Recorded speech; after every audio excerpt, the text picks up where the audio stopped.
well. So if you are making sure that you're trading or you're doubling up to get multi-frags, you put yourself in such a good position to pivot off of that. Now we move into round number 3, and it looks like S7 want to take a little bit more of a proactive approach here, up close and personal in the mid position, looking to see if any of these X9 players reveal themselves early and maybe give over an early advantage. S7 usually have that coordination when it comes to S&D over here, but being outdone by X9 right now. A chef waiting for the timely angle over here, slides in, no spot over on the sniper, looks in the wrong direction and gets taken out by Pain over there. But S7, they've lost 2 already. Saint gonna go ahead and trade that up. It's now 3v3. Spray through coming in with the Hurricane as well. Finds one, immediately taken down by Devilman. 2v2 situation. Any Devilman against Pain and Fadi. Fadi gonna take that down to a 2v1. And the snipes, we talk about Fadi with that sniper. It's been hitting. It's always hitting. Spots out with Devilman. His Devilman somehow slides out of the way. Ducks and weaves and dodges behind cover. Needs to get to the bomb 20 meters away, and it's being held by Pain, though. No way to get to that. Untimely for X9 over there, as S7 find themselves on the board. There we go. Much better performance here. And this is, one of the things you really need to be doing, taking control of mid really early on. You can cut off a lot of early rotations and you start to slow down the momentum quite a lot. So instantly return fire. Now we get into the next round, and the trade of utility is unreal. It is a death ball heading over towards this B site. Early kills, but it's an instant trade-off. Now things start to get a little bit spicy for X9 as S7 have found the advantage. Beautiful slide-ins, beautiful trades. Bomb now getting planted as well. Fadi, Saint, and Hacks will have 45 seconds now to make a play and react to all of this. Saint with that shotgun in hand, though. I mean, this could do so much damage right now. Chef taking down very low. Spots one on car. Not going to land that shot, unfortunately.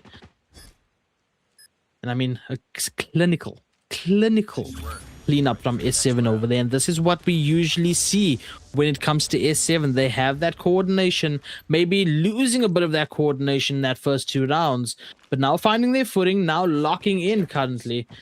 And I mean, they've gotten a tied up board, so let's see if they can further that lead right now, or gain that lead, I should say, as X9 back on the attack.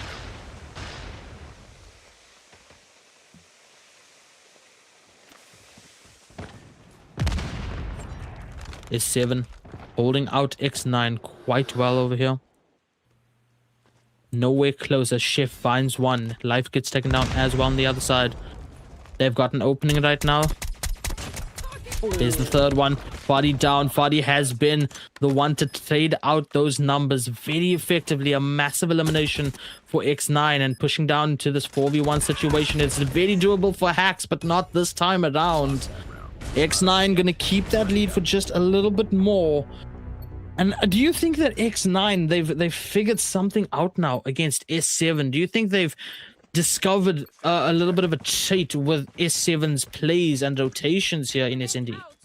I think that being the underdog and having less kind of tape and knowledge around you is always going to be a little bit of an advantage, because you know more about your opponent than what they know about you. So I don't want to take anything away, though. X9 have been doing really well to N9, doing really well to kind of adapt to everything that S7 are doing round after round. Yes, they lose a little bit of control, but they come back into it quite quickly. And look how passive they're playing now. They lose a player early on, and they take a moment to go for stability. There's no like crazy rushing out, trying to get hyper aggressive unnecessarily. There's a bit of poking and prodding to see, okay, can we get an equalizer? And unfortunately, no, it looks like it's going to be a follow-up kill here from S7. So as good as things were looking for X9, S7 now very much back in the driver's seat. I also think that you can't really play that slow against S7. They have that coordination. They play so tactically, usually. And the aggression has worked for X9 for a couple of rounds in the start of this. And slowing it down might just give away rounds freely to the opposition, who's, mind you, already up 1 map currently in a best of 5 here. So We'll see if they can make a play in this 5v3 situation. But Fadi with the line up with that sniper right now. Oof. Hack's gonna get a cross-map nade over on 4G. You hate to see that. Literally unpins the grenade and says, chew on this. The only thing you guys should be chewing on is those Mentos gums, though. As we lose another one, Payne gets the final elimination over on Devilman, and tied up. Yes, we are. S7 not gonna let any lead go to X9. I think I like what you were saying about, you know, playing slowly into S7 is quite difficult, but at the same time, getting hyper aggressive has worked out a little bit rough for them in a previous round as well. So the timing on the coordination is going to be so important. Nice little nade there to do some early chip damage. Let's see if they can follow up on that. And there you go. First player, S7, punished for his own aggressions. It was actually the sniper that got that kill. I feel like Yuki might be feeling a little bit robbed on the other side of that one, but it's all for the benefit of the team. First kill gone. And they've basically got the A site for free for the taking. They just have to kind of hold down the line a little bit more and get that bomb planted. Yuki does have that bomb as well. You can see playing around mid over there, just waiting for the call out. Let's rotate over to A, but we also have Fadi waiting near A as well. And how deadly Fadi has been in this game so far. With that sniper in hand, you can see on the left of the screen, posted up, waiting for the prime opportunity. Nade's gonna go cross map over there. Unfortunately, Payne gonna find out Chef over there. Chef overextending, looking for a second sniper shot. Devilman falling shortly after due to Fadi, and Fadi with that wall bang, man. I'm telling you, so dangerous. As we find ourselves in that 4v3 numbers advantage over towards S7, and 45 seconds on the clock for X-Nonagon to go ahead and get a plant off. Yeah, they've gone for a rotation. They're hoping that they've pulled all of the attention over towards A with all the noise that's been made, but S7 steal their nerve, hold these lines. They're not willing to rotate unnecessarily, and now there is kind of nowhere that X9 can go where they're going to have a clear advantage. And Fadi, you keep mentioning him. Well, there you go. He's taken a little bit more of an aggressive line, and he instantly gets value from that. So only 2 players remaining now for X9. It does seem like a little bit of an impossible situation. S7 should be taking a lead in this particular map, and it's a little bit upsetting because I think that, you know, you get that early advantage, get that early kill, you've got so much space that you can take over towards A, but the call never comes, the rotation never happens, and in that time you give S7 the opportunity to push out, to start re-clearing that space, retaking that space, and kind of wrapping in on you, and so you just kind of give over all of the advantage that you had before. Cross maps coming through, but trophy systems are down by S7, so none of that going to actually be effective over there. Saint going to be finding first blood over here. Devilman falling shortly after to Fadi with a double nade over on Yuki and Devilman. Oh, you hate to see that happen in a matter of seconds. S7, a 5-2 situation, numbers advantage, 4G. And Chef, the last 2 alive for X9 over here. What do you even do in this situation? Look at where Bomb is as well, Sam. Heavily guarded by the boys in blue right now. S7, as they take down Chef over there. They're just hunting one last player, 4G here. The question now is who's going to get that elimination?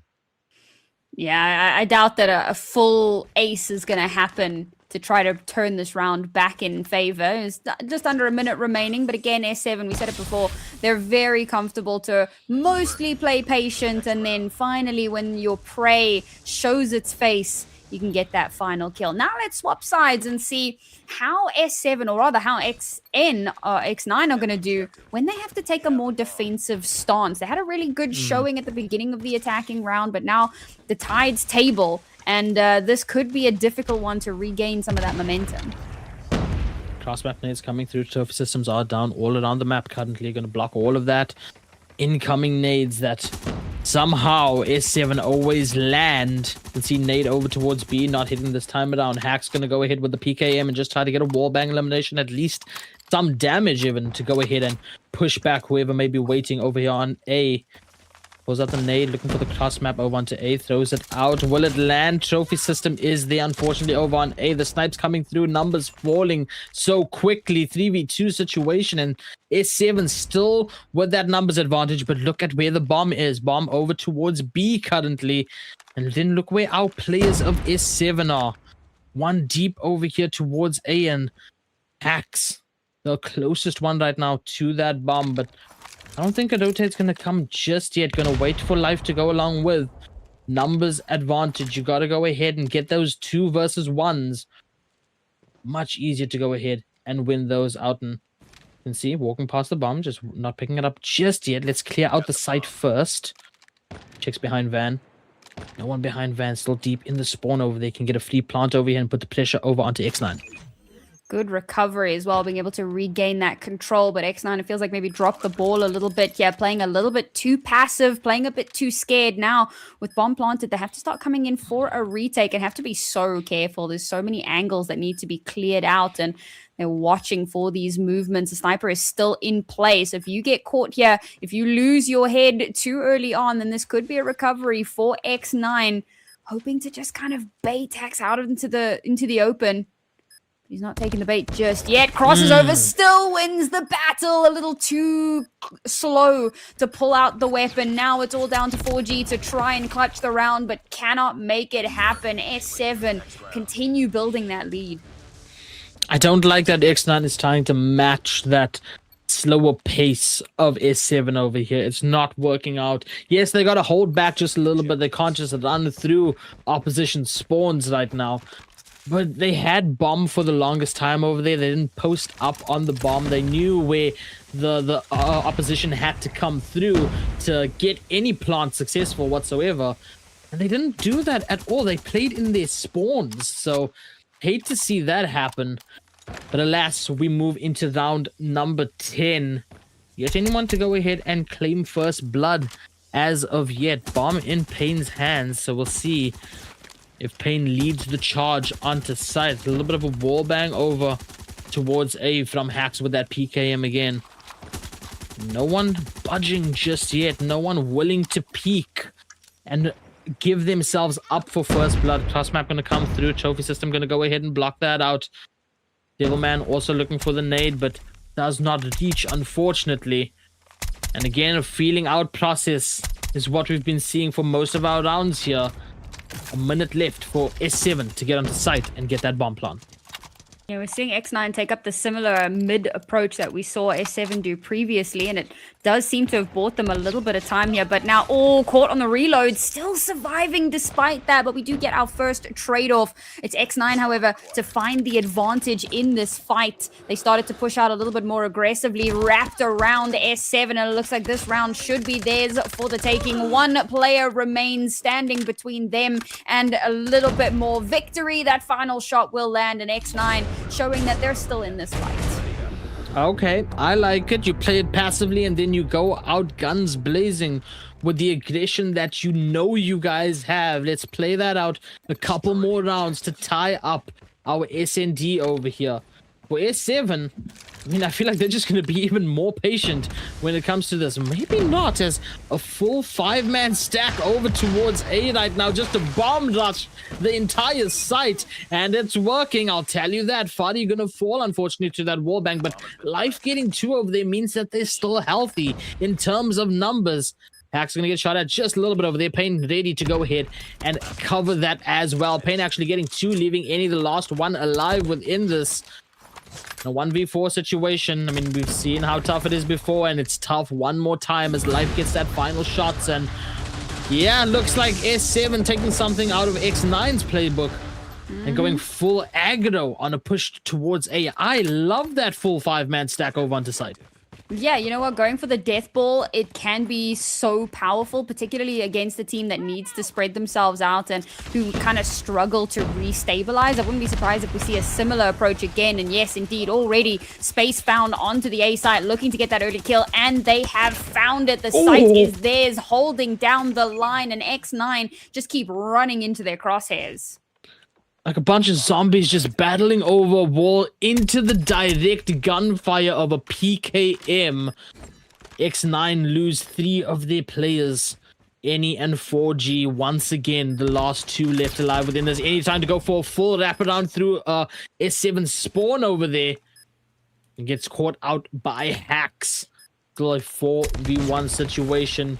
4G over on Fountain going to get found out by Fadi, and one more round separates S7 from winning a second map here in our upper bracket grand finals.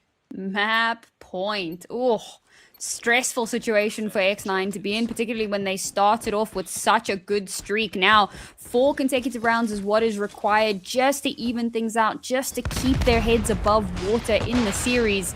And one misstep is all it will take to send them packing and prepping for that next map. Nice little bit of early chip damage from the ordinances, making their enemies that little bit more squishy. They've managed to find the opening kill here. This might be a way back in. Oh, Fadi, I'm so glad we were spectating you for that. That was a headshot on top of it. You didn't need to headshot with that sniper to get the kill, but you did indeed. And now a 3v1. Chef, man, oh man, how tough it is going to be for you to keep this dream alive. Goes for the snipe, goes for the angle, Pain on the flank, gets the final shot, and S7 with a second map right now under their belt. And one control game separates them from that grand final spot and separates X9 from meeting Eclipse in that lower bracket final.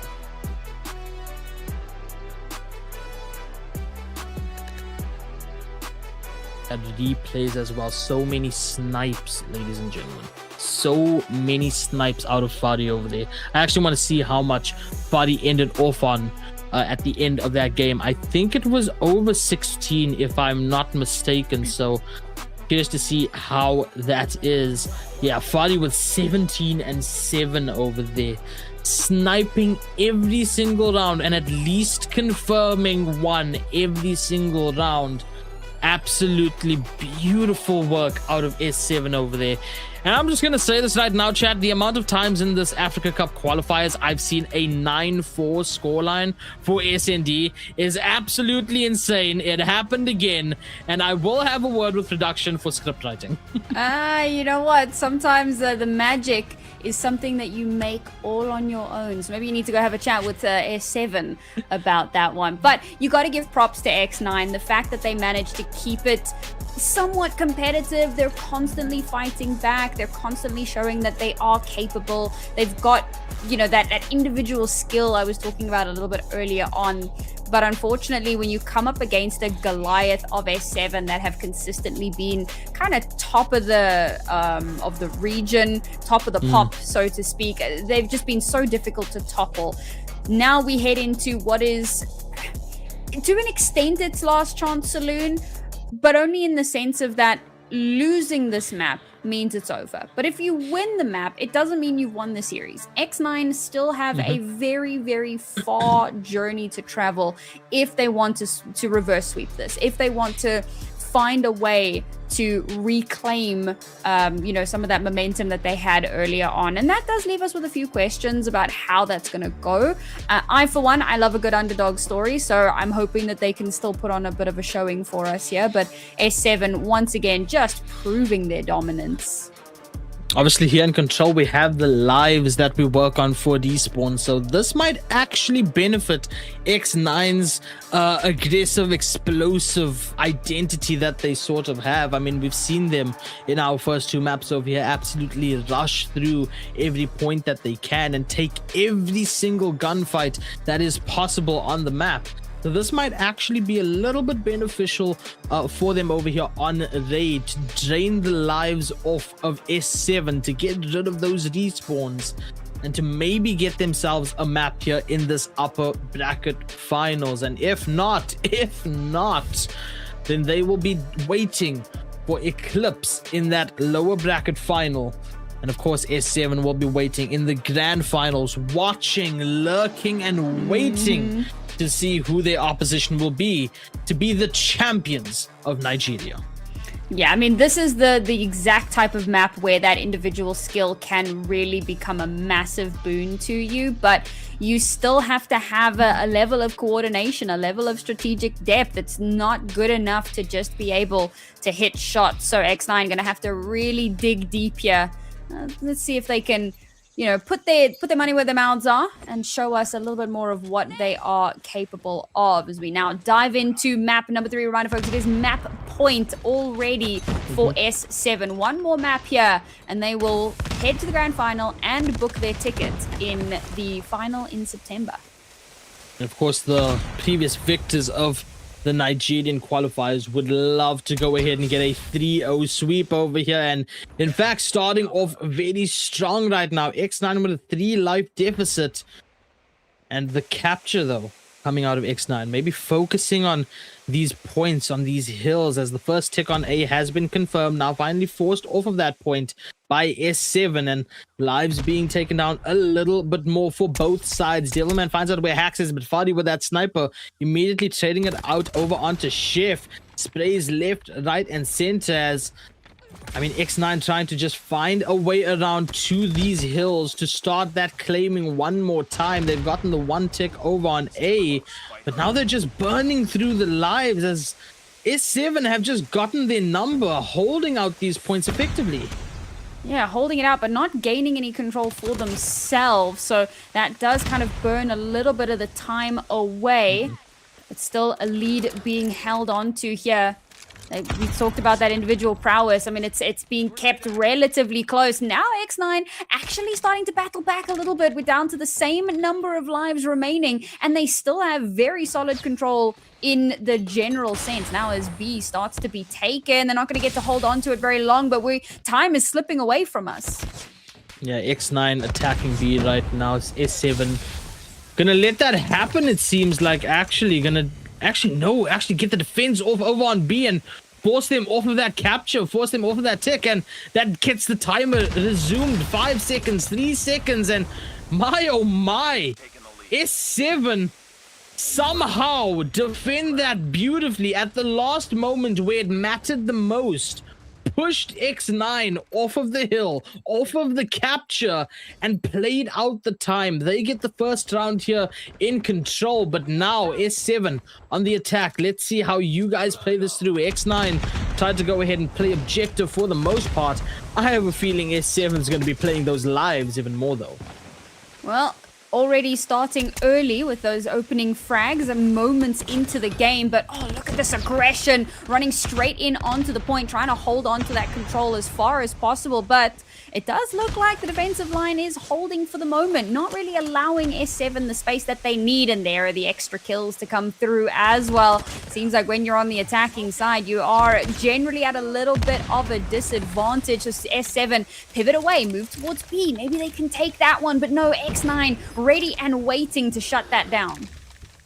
Yeah, they might get the capture here on B, at least that 1 tick, and look at that map. A free point for them currently. Who is number 4? Hax is number 4, clearing out the way of X9, rotating over to B, and then you look over at Life as well, getting those final few eliminations. B on the road to be fully captured over here, on the road to giving us some extra time, but at that moment, X9 going ahead and clearing out point as well. 15-15 is where we stand on lives. One single player over on B, holding the line right now, holding that defense, eventually taken down by Hax, and that capture will continue, and it will go ahead and complete and push that timer all the way up. And now pressure so huge on the shoulders of X9 right now. Only 11 lives to work with, and remember, no respawns very soon for X9 here.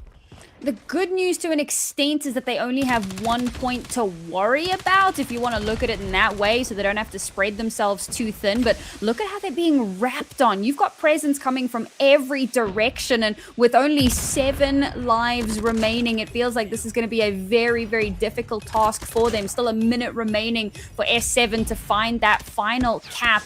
And they're continuing to just mow through these X9 forces. X9 now forced to have to play this weird balance between passive and aggressive. But now, we're down to our final 5 for both teams. 4v4 right now, no respawns for these teams. Chef, any Devilman 4G up against Pain, Saint, Hacks, and Life. Equalizer in hand, but Devilman does not get it though. 4G with the Annihilator, and listen, man, that Annihilator often does not hit over here in these qualifiers, does not hit in these big screen footages. Can it hit this time when it matters the most over here? S7 have that 30 seconds left. They need to get on point. They need to get that capture. You can see A being worked on right now. The tick slowly going up. Look how they play this. They have one opponent left. Any spots out where they are, spots out the legs, and cannot control the recoil enough to get the elimination and have this more winnable. All 4 members of S7 on the point to get that capture. It's not even going to come down to that last life. They're just going to walk away with that zone capture and a second round for control. X9 now on the attack. The last bit of the dream. Can they keep it alive? Coming into this map, we were talking about last chance, but now it really is the last chance. They've allowed 2 opportunities to try and come back, slip away from them, and immediately it's looking a little bit rough once again. They're already at a massive deficit in the life counter. But for now, they're managing to just keep things at bay ever so slowly. But look at all of the space that's being taken in towards mid as well. I love that. You really want to cut off as many of these rotations as you possibly can, create a massive nuisance, and at least they're managing to go blow for blow in the kills, and now the B site will start to get ticked on. You get that first tick. Yes! At the very least, they've secured that first one. I mean, that's massive. That's massive right there, but the challenge from Life is even bigger than that. Goes ahead and clears out B. No progress for that second tick whatsoever, and Life absolutely popping off in that kill feed right now. A further 3 after that. Hacks, Death Machine out. So much pressure now put onto the last 12 lives of X9, and it's not stopping just yet. Hacks going absolutely ham over here. Even has the Hunter drone in the back pocket right now to pop. Gets taken out eventually. The 20 versus 6 is where we're at, Sam. This is not fair for X9 right now. 6 lives. Make that 5. No more respawns as we're counting down with S7 one more time over here. And that time counting down alongside of it. X9, what can you even do right now with these last 8 seconds and 3 remaining players? And you can sort of see a bit of celebration coming out of S7 for just a second, and they may have wasted that just a little bit. B now on the capture, second tick going through, but it's not gonna matter too much as 1 player remains for X9, fighting desperately out of this desperation, finding eliminations, but it does not matter in the end. 12 lives still remain for S7, and a 3rd map and a victory here in our upper grand finals leads S7 Sierra 7 to the grand finals and a map advantage over there. Oh man, the really devastating part of that, you know, S7, after those first 2 wins, realizing that this is that final hurdle, they actually, I mean, you mentioned it, they completely abandon the points. They don't even care. They just want to get through as many of these enemy lives as they possibly can, mowing through them slowly but surely, taking away any possibility of coming back into it, so that even if things start to get a little bit spicy on the point, all they have to do is deal with 1 man who, to be fair, did a lot of damage to try and maintain, but unfortunately was overrun by the overwhelming forces of S7. And there it is, folks. There is your final score at the end of our upper bracket final. S7 with a dominant 3-0 sweep will be moving forward to our grand final, and of course have booked their ticket to the Africa Cup finals taking place in Nigeria next month. Now the question is, Sam, which other team will be booking their ticket to that finals, that LAN that happens later on next month? Because now X9 have another challenge waiting for them. Eclipse Gaming waiting in that lower bracket, and it was actually S7 that pushed Eclipse down over there. So of course they're looking to go ahead and get into that grand final, maybe have a bit of a challenge as well, maybe try to take the King of Nigeria title away from S7 over there. So the question is now, who's going to win between X9 and Eclipse? Well, We're going to set up the lobby. We're going to get the players in here. And then we're going to find out live over here on Carry First COD Mobile. So don't go anywhere. We'll be right back with more COD Mobile action. There's no way I'm beating this game. You can never beat me. I've been playing since season 1. It was at this moment that I knew what I had to do. This guy, they used mythic gun, play me Rihanna. I went to go and claim my own type 19, but I realized that I didn't have enough COD points. But his friend reminded me of Qualifier shop, a place where I could get COD points easily just by putting my player ID. Paying with a bank transfer or directly through OPay or Pamply. I don't even need the dollar card. After this was done, I got the CP so fast that I got my own type 19. Now with a mythic gun in my hand, you already know it's about to go down.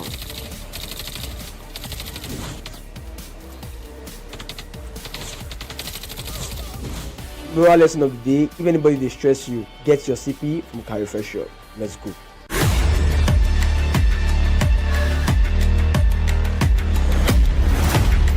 Introducing Carry First Discount Points. Your new way to save money by spending your points. It's simple. Make a purchase and earn points instantly.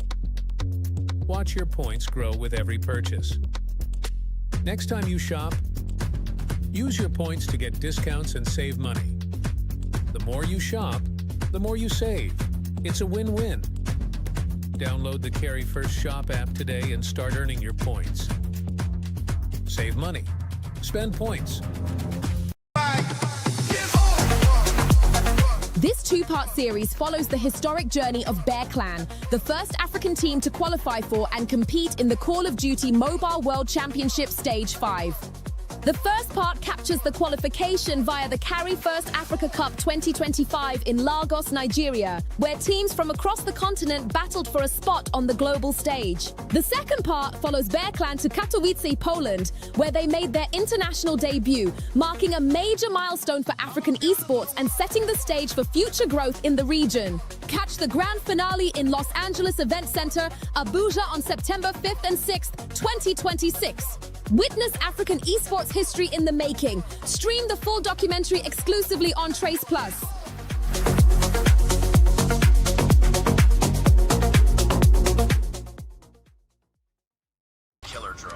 Do you want to take your gameplay from this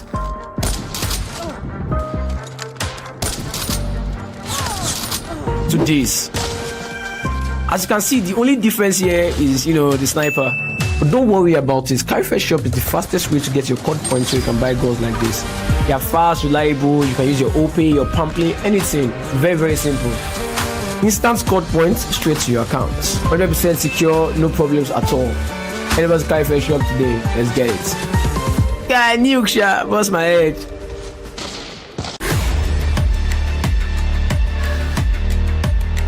Once again.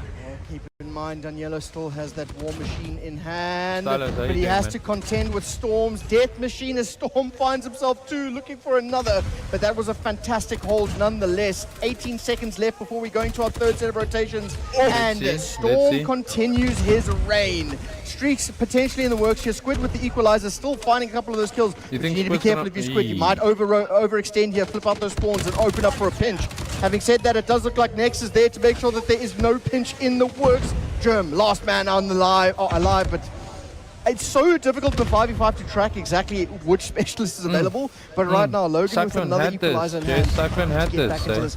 It is going to be 40 points between the two teams. Yeah, going to be extremely chaotic going on to this next point. Yeah, right now, it is going to be the side of ASG who will be the ones to get the first point on. Will they be able to hold it down?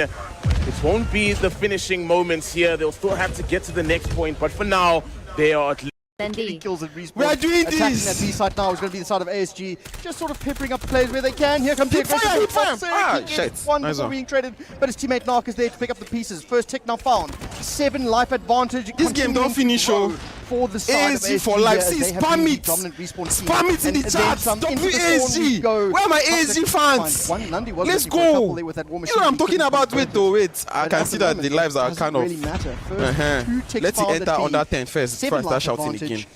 Well, Okay, actually, see him, they yeah, completed see him. The second ticket. WASG. You get why, They you get keep why. having 11 to 16. Okay. This is sort of where we got to see the side Okay, of wait, Cyclone lock in wait, themselves. me go under Will they be 10 able to do first. it on attack now?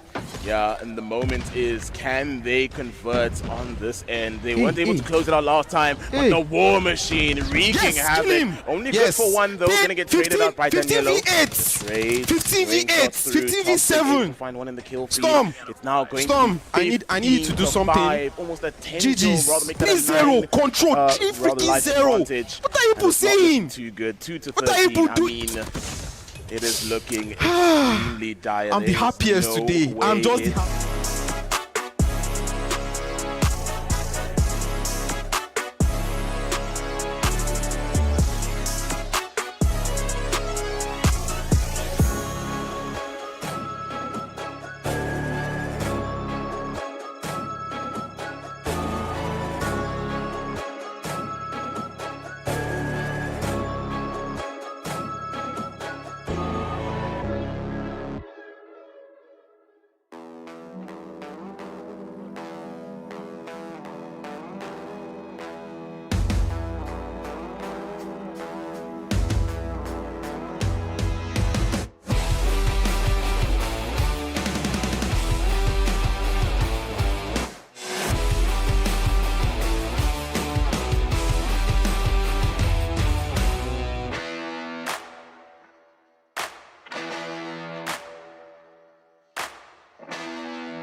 two-part series follows the historic journey of Bear Clan, the first African team to qualify for and compete in the Call of Duty Mobile World Championship Stage 5. The first part captures the qualification via the Carry First Africa Cup 2025 in Lagos, Nigeria, where teams from across the continent battled for a spot on the global stage. The second part follows Bear Clan to Katowice, Poland, where they made their international debut, marking a major milestone for African esports and setting the stage for future growth in the region. Catch the grand finale in Los Angeles Event Center, Abuja on September 5th and 6th, 2026.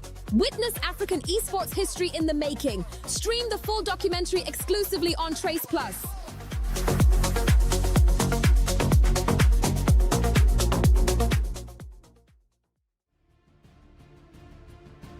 What action we've had here so far for the Nigeria qualifiers of the Africa Cup, brought to you by Carry First. Sam, that was an absolutely incredible wipe through by S7 over there against X9. X9 now going to be up against Eclipse Gaming in that lower bracket final. While we get the players though ready in the lobby, we can tell you a little bit more about the LAN, the finals that is happening just in this upcoming month.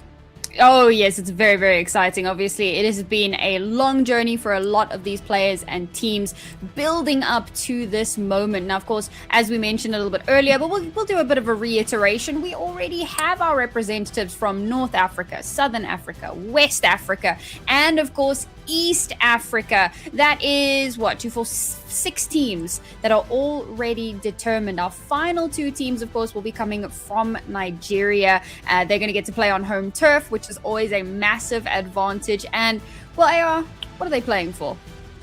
30,000 USD, and even more so than that, the opportunity to represent Africa at Call of Duty Mobile Worlds, the World Cup. Last year we got to see Bear Clan, now known as Paradox, represent Africa over there.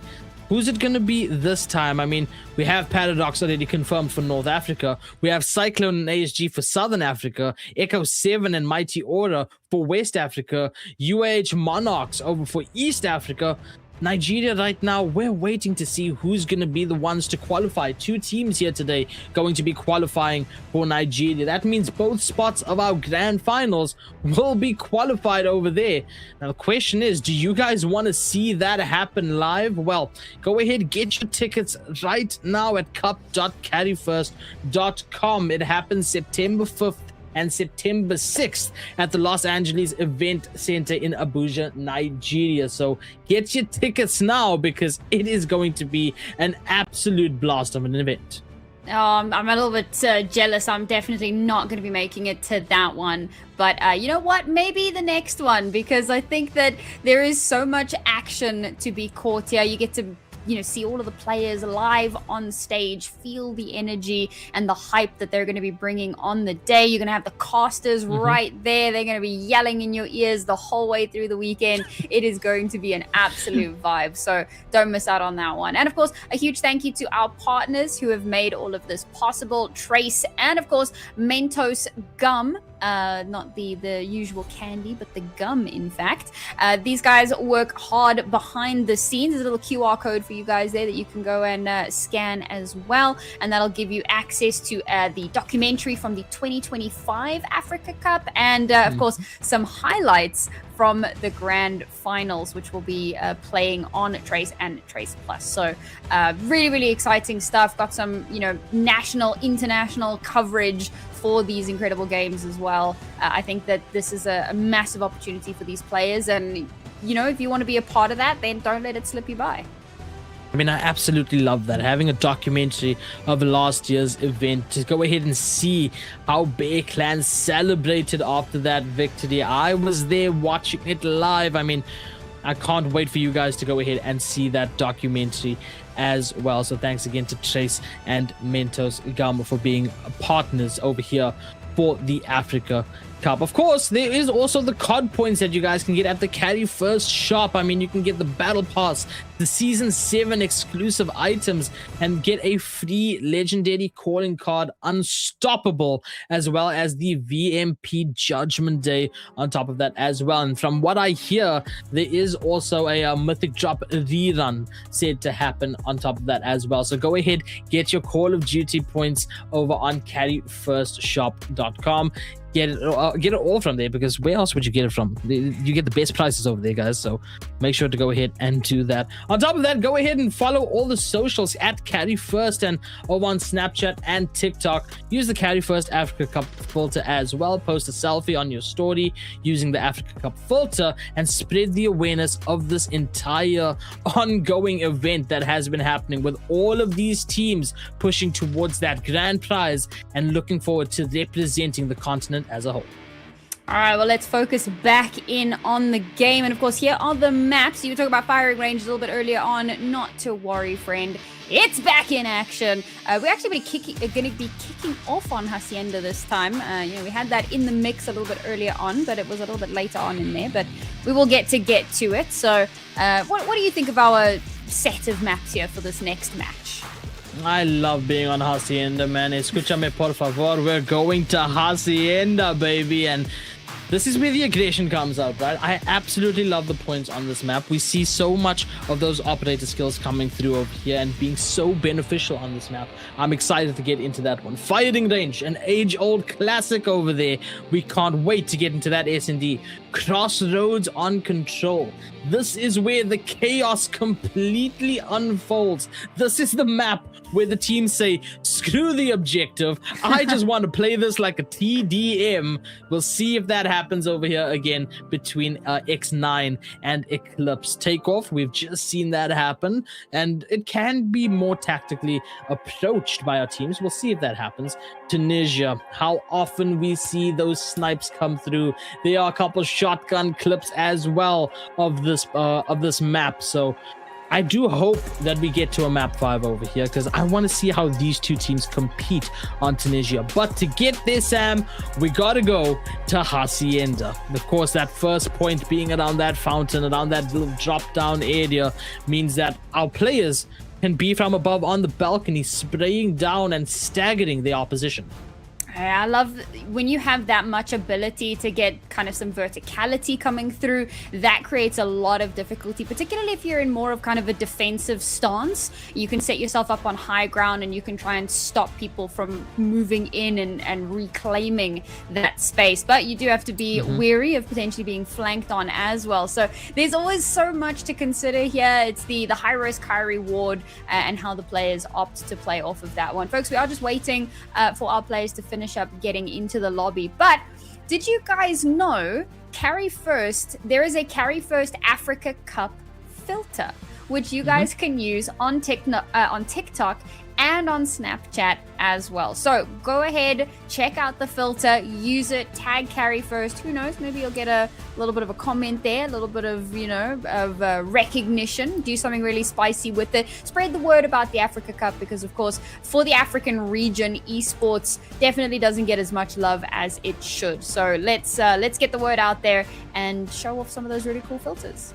Yeah, absolutely. We're waiting on that player to get in. This is, of course, X9's first regional final appearance over here. So that pressure from that upper bracket final loss, getting into here, the last opportunity to qualify wasn't all the pressure. This being your first finals appearance is that pressure on board, and you're going against Eclipse over here. Eclipse, we've seen time and time again. It's a name that we always see competing within these. And look, they have faced rough roads before when it comes to this. They do have, again, that aggressive strategy, and they get heavily punished by highly disciplined teams. But against them right now is an equally aggressive team. So I genuinely can't predict which way this goes, and we'll just have to watch our first map here on Hacienda to find out. We're trading off quite heavily here, but Eclipse have given themselves a huge advantage already. Finally, X9 show that they are indeed a part of this as well. Start to battle back a little bit here, but can't maintain that control. Similar to what we saw before, they really struggle to maintain positioning on the points when they finally do get it. And loving to see how Eclipse are controlling the map here, constantly moving, constantly relocating, making sure to get themselves in the prime position now with a massive kill lead. X9 have a lot to do. Indeed, Eclipse 25 points and counting, absolutely claiming this first hill over here. And now X9 get a little bit of that scrap points as we get ready to move to P2 now, ladies and gentlemen. Of course, going in the water and going around this little garage is the play, but not for Dad this time around. Gets taken out, unfortunately, over there. And it is going to be X9 on the point currently, working around all of these smokes. And I know Cal is somewhere watching, screaming his head off because he gets excited for these smokes that he witnesses. And it's going in favor of X9, blocking that line of sight, stopping a push in from Eclipse. And they get very close to tying us up. But ECL, they do this so well. They manage to unite themselves with the aggression, move in like a singular force, and then they just take the points straight out from under X9. Resetting is such an important part of a map like this, of a mode like this. You have to be able to get back with the rest of your team, create a little bit of a death ball. If you're just trickling in one by one, you're giving over kills unnecessarily and you're giving over space. Eclipse not going to fall victim to that kind of a misplay. Instead, they're constantly playing off of each other, maintaining that space. And even when they do end up getting traded off, there's usually someone there to keep the numbers in their favor, to keep that advantage. Now point starts to rotate over already. X9 have started making moves over towards the next point. Going to try and keep Eclipse at bay. They get some early control here. They've again got quite a high mountain to climb if they want to even out the scores. 63 to 33 and counting for X9. They've claimed this point. They have 45 seconds to go ahead and get that lead, confirm that lead, and it's so needed against a team like ECL. Equalizer in hand of Yuki right now, looking to go ahead and punish ECL on this push in, but I don't even think the punishment's going to come through right now. The hold has been so effective out of X9. Finally, Eclipse find an opening off of those eliminations, and the claw is in hand for Dad, looking to go ahead and just bounce around corners to get the eliminations, but immediately shut down by a hunter drone from Yuki. And with 10 seconds left, we're going to have to move one more time over here. P4 about to unlock. And this is where the holds matter. This is where your angles need to be precise. Especially with a played missile that comes in from Dad like that. You got to be able to play indoors and on the point. Oh, that's so rough. They were all funneling together like, you know, lambs to the slaughter, and Eclipse doing very much what S7 were doing before, happy to give over the last few moments of the point so that they can assure themselves positioning on the next point. So already within mere moments of that point revealing itself, they're already gaining control and allowing it to take over. Nice little battle back from X9 to try and reposition themselves. But Eclipse, so quick to reposition. This might be the perfect opportunity, though. They've cleared out most of the reinforcements. No ways with the numbers advantage. They're still struggling to hold on, but they'll get to the point first. So it's a huge mountain to climb, a huge obstacle to maintain that space. Devilman with the claw in hand right now, looking to go ahead and clear out the opposition. Manages to do so on one, cannot do so on a second. And you're going to clear that out, but also get traded out. ECL now crossing over that 100-point mark. And X9 need to go ahead now and play off of the time. Time is up, back to P1. Play your positioning perfectly over here. Keep that height, but oh no, ECL looking to keep that height first. And actually pushing off X9. You can see Shift trying to keep as much as he can of that window, but cannot do so at all. And ECL back on the point. Hill number one actually now getting pushed off from X9. Somehow, some way, they keep the dream alive within this. They want to keep these points so close. They know that this is their last opportunity, and they're going to give it their all here straight out of the gate on map 1. You can see so many ordinances being thrown out as well to try and push these players off of the point, but it has been retaken by Eclipse. They'll start to funnel back in towards. They're catching so many of these stray X9 players, spawning from so many different places, trying to pincer in and create a little bit of opening, a little bit of opportunity, but Eclipse so ready, reading into these movements so perfectly, and as soon as the X9 players show their faces, instantly those heads get blown to smithereens. Now the next point is showing itself, and X9 have realized, well, trying to go for that fountain is not going to play out in their favor. They're going to have to try and leverage some early control on the next point and hope to high heavens it's going to be enough. But Eclipse have already closed the distance. The Pred missiles come out again. Not going to be a crazy 3K this time around. It's going to be X9 clearing out these reinforcements and starting to build a little bit of momentum. And X9 actually shutting down a death machine on top of that as well. That's absolutely massive. Skills being utilized and no gain, no benefit off of it. But the Sparrow from Any is going to be beneficial over there. Finding 3. War Machine now in hand as well for Crow. Does find 1. Cannot get a second one off of that. 148 to 101 and climbing for X9. And I mean, right now, this is so even as well off of the kills. Look at ECL's eliminations. 26 over on Coco right now. Everyone over the 20s actually within that. Yuki on 26 and Chef on 22 in their own rights, keeping up with this as we get ready for our next point. Nade being cooked over by time right now.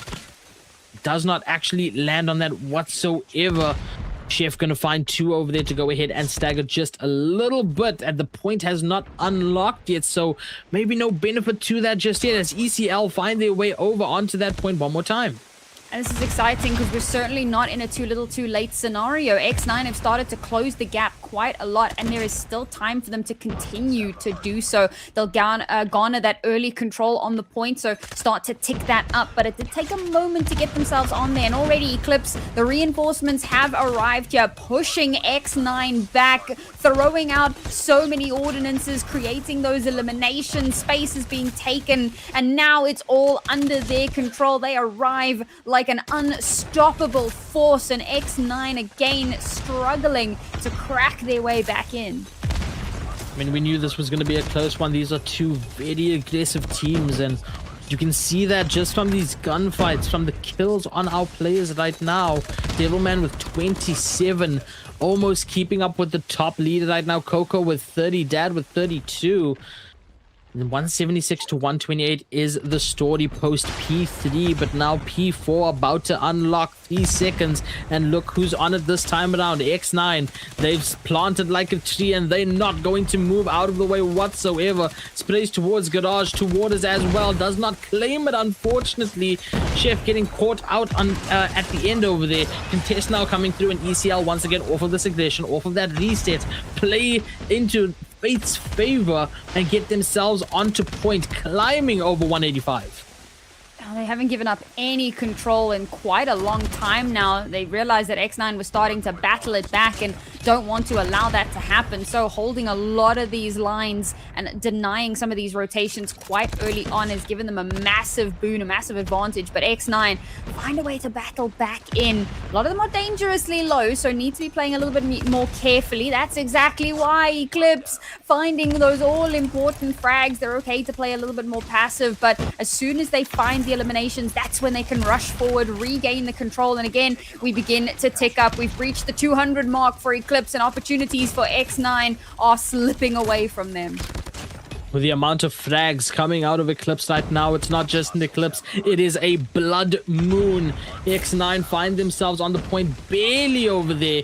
But Eclipse with that clear out, going back and forth right now between these 2 teams. That angle from Kroll over there finds the 2, slides in, almost gets Devilman as well, but cannot complete the job over there. Eclipse still on the point, now forced off by X9 after that elimination from Chef. And we're just going tit for tat over here, hand for hand, and I mean, right now it's hard to tell who's going to actually walk away with this point. Eclipse almost to that target of 250. X-Nonagon still so doable to get up here and tie us up and maybe even take the lead. It's literally anyone's game right now. More favor towards ECL as they get to that 220 point mark, but we're about to shift point, Sam. Yeah, the X9, their chances, as mentioned, slipping away. They're going to have to find themselves some early positioning on the next point and lock it down. They cannot allow even a single bit of movement here, and they've got quite a long time that they have to hold for as well. There isn't a lot of wiggle room for mistakes to be made. It's going to have to be pretty pixel perfect. Now, they've managed to find a lot of really solid kills for themselves. Yeah, they've got control on the point, so we'll start to tick up that little bit more, but the reinforcements now starting to make their way in, and still, these rotations are heavily being caught off to a large extent. But now X9 will start to be whittled through in return. Eclipse have arrived once more. They've regained the control, and they have less than 30 points to take it over the finish line. X9 being a little bit too active over there, trying to take every single fight again, and it doesn't work out, especially with a war machine firing back at you. Exploding the lovely supercar in this garage. That's going to cost a little bit, maybe 30,000 USD. That's on the line right now. 14 seconds is what remains over here. X-Nonagon not going to leave that 11 seconds needed over for Eclipse. We are going to get at least one more point over here before Eclipse can win this out. And X9, this is do or die, and it's kind of looking like die at this point with that deficit of points right now, Sam. I don't see any way for X9 to make a comeback off of this. They have gotten the point. They're slowly ticking up towards the 200, but the contest is still there from ECL. X9 always do well early on in the point capture, but they struggle to hold on, and that has been their biggest weakness throughout this, and that continues to be a burgeoning problem. Nice little multi-frag there again, just trying to keep things at bay, but it is a contested site now, a contested point. 3 points remain for Eclipse to steal away this first game, and X9 are battling so hard to keep that control, to keep their enemies at bay. Yuki popping the equalizer over there, couldn't find it, immediately taken out. Hunter Drone now out as well. Will it capture anyone in its sights? X-Nonagon doing everything that they can to keep 2 seconds away from ECL. We've gone through this whole point, Sam, and it's been all X9, but the scrap points, the rotate from X9 off of point to prevent ECL, hands ECL the final 2 seconds needed to win that map. Oh, that's devastating. And then he still had one player that was still kind of around in the area. I think it was Devilman. He hadn't rotated off just yet. They were sending one person just in case they could keep that, but he was under so much pressure that he couldn't just stand out in the open. So he has to kind of back away a little bit, and then giving up that space, they end up losing the point. Caught between a rock and a hard place, but my god, if X9 didn't really battle their way back, they did an exceptional job of keeping this game as close as possible. Certainly a far closer affair than what we saw in their first match earlier today, and I think that loss has maybe lit a fire beneath them, giving them that little bit of extra drive to keep performing, to have a second chance for that grand final. But unfortunately, in this first map, they do fall just short and will have to try again on map number 2. I mean, took the words right out of my mouth there, Sam. This lit a fire under X9. Look how close we got to that 44-point difference between our winner Eclipse and X-Nonagon. That is our first hard point, ladies and gentlemen. Now we see how these guys play, right? We see the aggression coming out of these teams. How's it going to unfold over on firing range? Our SND map, ladies and gentlemen. Who's going to walk away with this? Now, I will say Eclipse, unfortunately, in the past, they lost 9-0 in SND to Sierra 7. So, not the strongest game mode over here. Can X9 use that to their advantage and make a comeback over here, win this map before we head over to Crossroads? Yeah, I mean, it's an important one, and we kind of mentioned this is a very different beast, and that's what I love about the map pool in a game like COD Mobile, right? The fact that you've got these different modes that are wildly different to one another. I mean, this kind of death mode scenario is almost entirely like night and day from your search and destroy, right? And obviously from a more tactical perspective, I love the SND, but I think that, you know, the other maps, the other modes bring in a very different approach to that tactical and strategic depth. But as we move into the second map now, it's all about containing the attackers. For the defenders here, it's about not rotating too early, and it's about making sure that you're not giving over early space to those attackers. Very often we see teams trying to play a little bit too passive. They give over space unnecessarily. Once that bomb is planted, the clock is against you. So you have to really scramble to maintain that control. Let's see if X9 can do a little bit better than they did in the previous game, or will this be another loss on the bedpost? ECL on the attack first over here. Cross maps coming out over towards B from X9, over towards A from Eclipse over here. And it looks like they are going to focus an A push currently. We'll see if it benefits right now. Sprays coming through. Need to clear out this building just to get that map all yours. Keep it all orange. And fortunately, Krull is going to fall down first. That is our first blood of this. Yuki going to fall in a trade out, unfortunately. Keeps us at that even 4v4 time. Going to confirm the bomb plant. It is down, and now 40 seconds puts more pressure over onto Nonagon. Devilman falling as well to Dad. Puts even more pressure onto that, and I like this little bit of a flank that ECL is doing. Look at where number 5 is currently. Look at where Dad is deep mid. Gets taken out though. Noted that that was going to happen by 4G. Now the spray is coming in. Does not work. Any sliding as well. Gets the elimination first. And man, oh man. Nonagon looking strong right off bat with that defuse. Plenty of time left on that bomb as well as they get the first round. Geez, sliding and quite literally just running over poor homie there, hoping to catch some of these rotations, but very much predicted. Knew that there was likely to be someone holding there. In fact, both players that swung out both looked in that direction just to make sure. So a solid retake coming through here from X9. And that's going to give them that opening advantage. But we did see this in the previous game. They went up and they started to build a streak for themselves. And that's when it started to fall apart. And within moments, Eclipse trade back off of that opening kill. So we maintain in the 4v4. But look how quickly we're planting again. The space has just been given to them for free.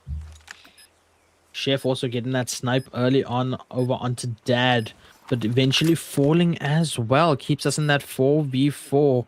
And yeah, the space is the issue right now. Space given for free from X9. In fact, the kills also from X9 as well. Gun didn't shoot there, unfortunately. And Javi gonna go ahead and get that kill to take us down to a 1v1. 4G though, gonna clutch it up. And again, Sam, plenty of time for this defuse over here. As X9, a second round, and for Eclipse is history repeating itself in SND. Yeah, post plants can be difficult to hold on to, and for, to X9's credit, it seems they've learned quite a lot from that first game earlier and already starting to look that little bit better. But there's also a different map, and, teams can do vastly different performances on a map depending. So now we dive into that third round, and look at this. So much early damage being done as well. Oh, gonna get healed up though. So not gonna be too much of a contention point going forward.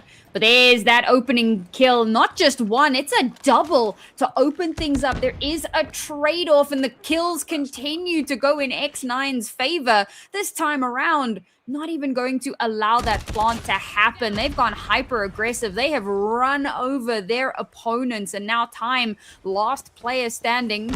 Time is something he does have, still over a minute remaining, but will he actually be able to make this miracle happen? Going to the well once too many times over here is ECL over on A site, and they do pay a little bit for it. It's still winnable as the slide through. The turnaround comes as well. Time now in a 1v1 against 4G. Has the bomb on top of that as well. So now Ost rotating over to B. Meanwhile, 4G just holding, waiting for that plant to happen. 40 seconds nonetheless. And in fact, this plant is going to boost the time over for X9. For 4G, the bomb will get planted over here. Still in that 1v1 situation. SKS in 4G's hands. We've seen this SKS hit so many shots before, have clutched up so many rounds before. Now making his way over to B. 30 seconds remaining, time in perfect position to stop this defuse if need be. You can see the wariness, the cautiousness out of 4G right now. 20 seconds, slides through, spots out where time is, but time gets the shot off first of that assault rifle, going to beat that SKS one tap. And it's not going to be a full sweep against Eclipse this time. They are on the board 2-1.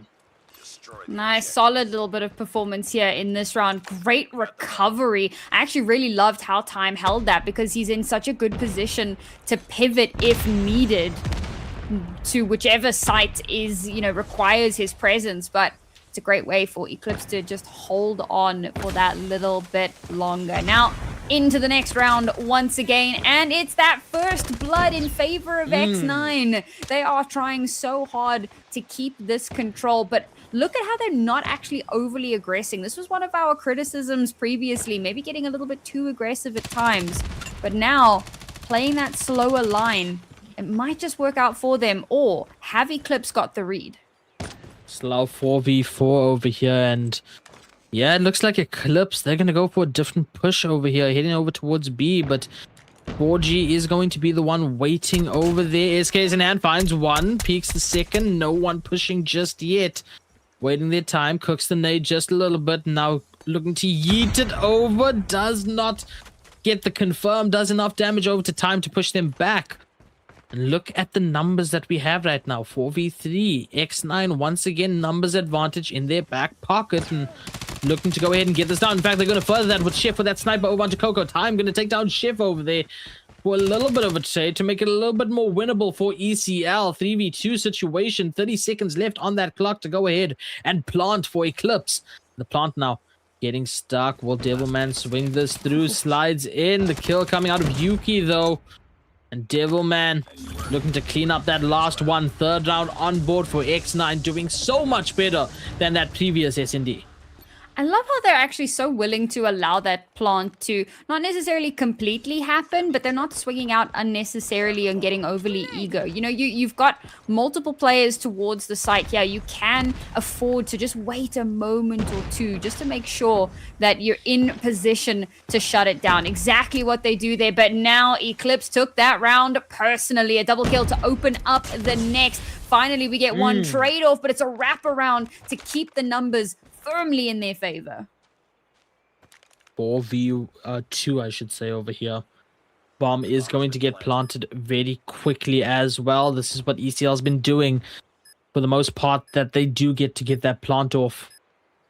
Hurricane in hand here for any, so can still go ahead and win those ones. It's not a tap gun, it's not the SKS over here, but with so many angles to check and so many players against you. Spots on the gun of time over there, but gets shot from long by Javi. Does not clear behind is Chef. Of course, that wasn't commed over there. The position wasn't given away by time. In fact, Javi was the one that gave away position with that kill and just did not check to the back left. Was 4G at the end. That results in Eclipse getting a second round on board. But now we move to round number 6, Sam. That hyper-aggression very much paying off. All those early frags, giving Eclipse a little bit of a lifeline into this. Now again, find that first blood, but look how quickly we trade. And in duplicate, make it a triplicate as Eclipse are being absolutely wiped off the face of the map in this round. Damage being done, but we've brought it down to the 1v1. Somehow, the last remaining players have managed to do just enough damage to keep this in a winnable situation. Now, how does 4G play this? He's got an inkling of where this last player is. Needs to try and bait him out into the open, but it's 4G who's going to get caught sleeping at the wheel. And that's going to be Eclipse finding their third round and evening out the score. I mean, 4 over there had the wherewithal, knew that they were in the building, and just couldn't get the shot off first with spray coming out of that SMG first. gets the third round for ECL. Pretty tied up over here, pretty even, I would say, for both of these aggressive teams in this highly coordinated SND game mode. Chef getting taken down by Xavi over there for the full push. Eni and Yuki, though, gonna go ahead and clear out opposition. Dad is the last one left alive, and let me tell you this, you don't have a good gift for Father's Day this time around. It's Devilman with the SMG, with the bell, actually, for the spray down and the 4th round for X9. That's crazy that it's in the exact same spot as the previous round as well. 2 different players, but this time in those final moments, it's X9 that put that final nail in the coffin, regain the lead in the series. And starting to build that little bit more confidence for themselves. I love this position. You could potentially catch some really solid rotations, but it's actually going to be Coco who will end up being the first blood, followed very quickly by Dad. Yes, there is a bit of a trade-off, but again, it's very early advantage for X9, and this is what they've been so good at, so consistently, finding those openings and making life so uncomfortable for Eclipse. Spotting out one, not spotting out the other through that window. Jump scare of a shot happening. Yuki finds out Xavi as well, calls the last one alive, and will get taken out fairly quickly after that. 5-3 is where we stand on our half over here. And Eclipse, man, what do you guys have to do? You're on defense right now.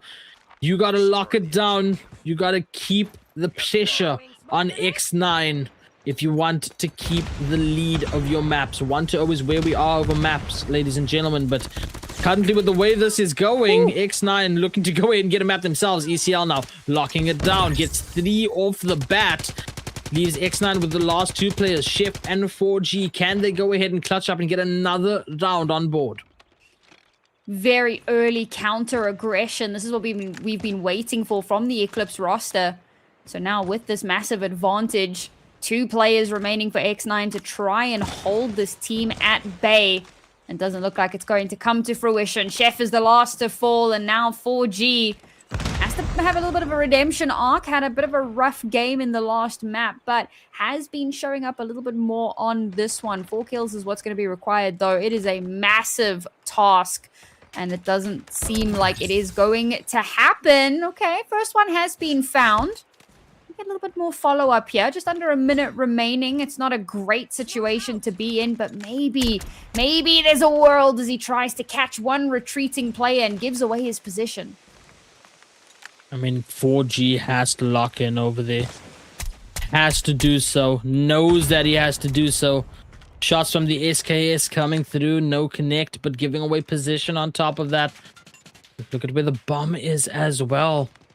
And time ticking away so much. Spotting out wallbang, just a little bit, a sliver of HP on that player in the building, though. Can 4G do this? Takes down another one. It's a 1v2 currently. Drops down, takes damage, but doesn't output any over there. Peeks the window slowly. Here's the step around. Here's the drop down. Cannot get it.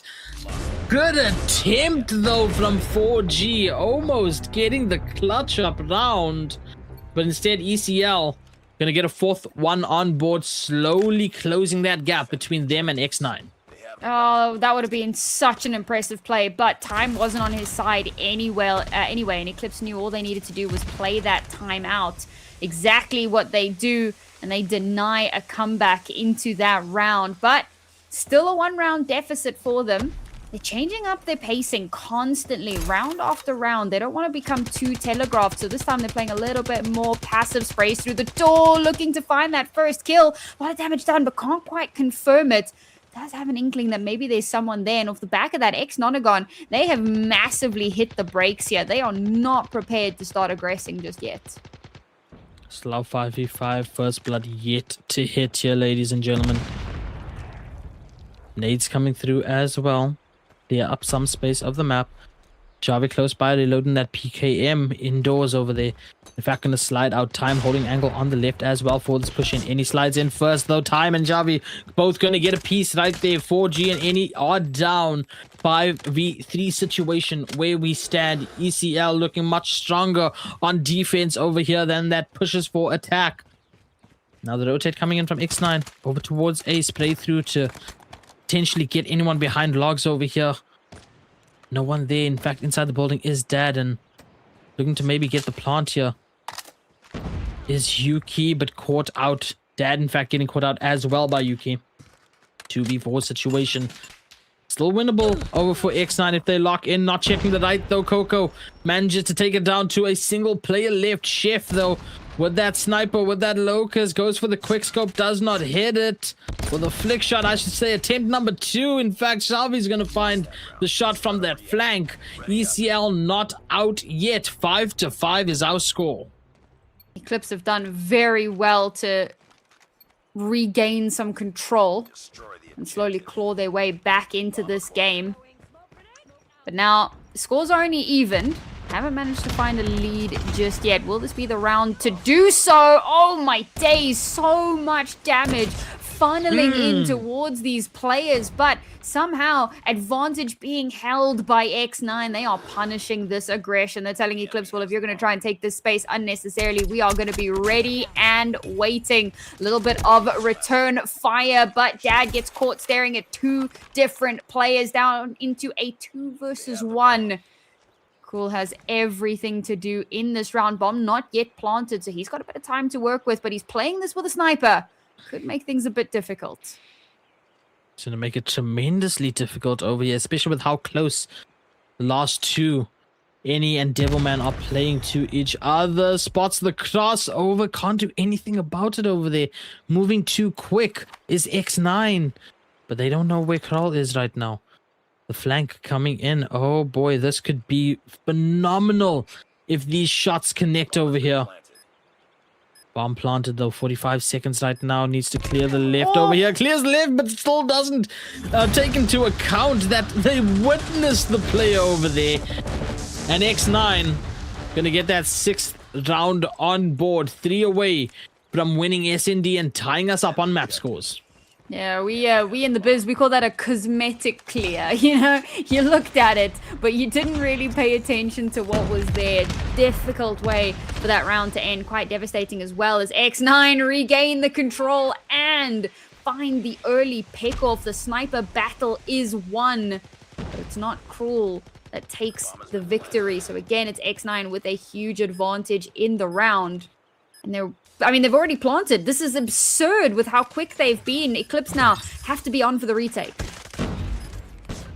It's coming in. Trades coming in as well. 2 left over for ECL versus the 2 left over now for X9. Chef takes down Javi over there.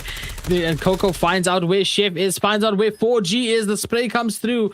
Half HP, but cannot get the confirm just like that. Slides it on green right now and manages to get a couple of shots into the fire of 4G. Firing at the other player. SKS is going to keep the dream alive over there. Ooh, we're getting closer and closer. 2 rounds away, X9 from taking their first map, not only in the series, but all day. Reminder, this is their 5th map today, so this would be their first victory of the day. Let's see if they can make this one happen. Currently, as you guys can see, Eclipse are 1-0 in the series, so a win here would do a lot to bolster X9's confidence and give them a little bit more moving into map number 3. But they've got to make it happen. So once again, Eclipse happy to just give over a lot of space on the site and allow for X9 to rush in. Now the retake back on again. Yuki's going to be the first to fall. The cavalry have arrived and they're already on the bomb.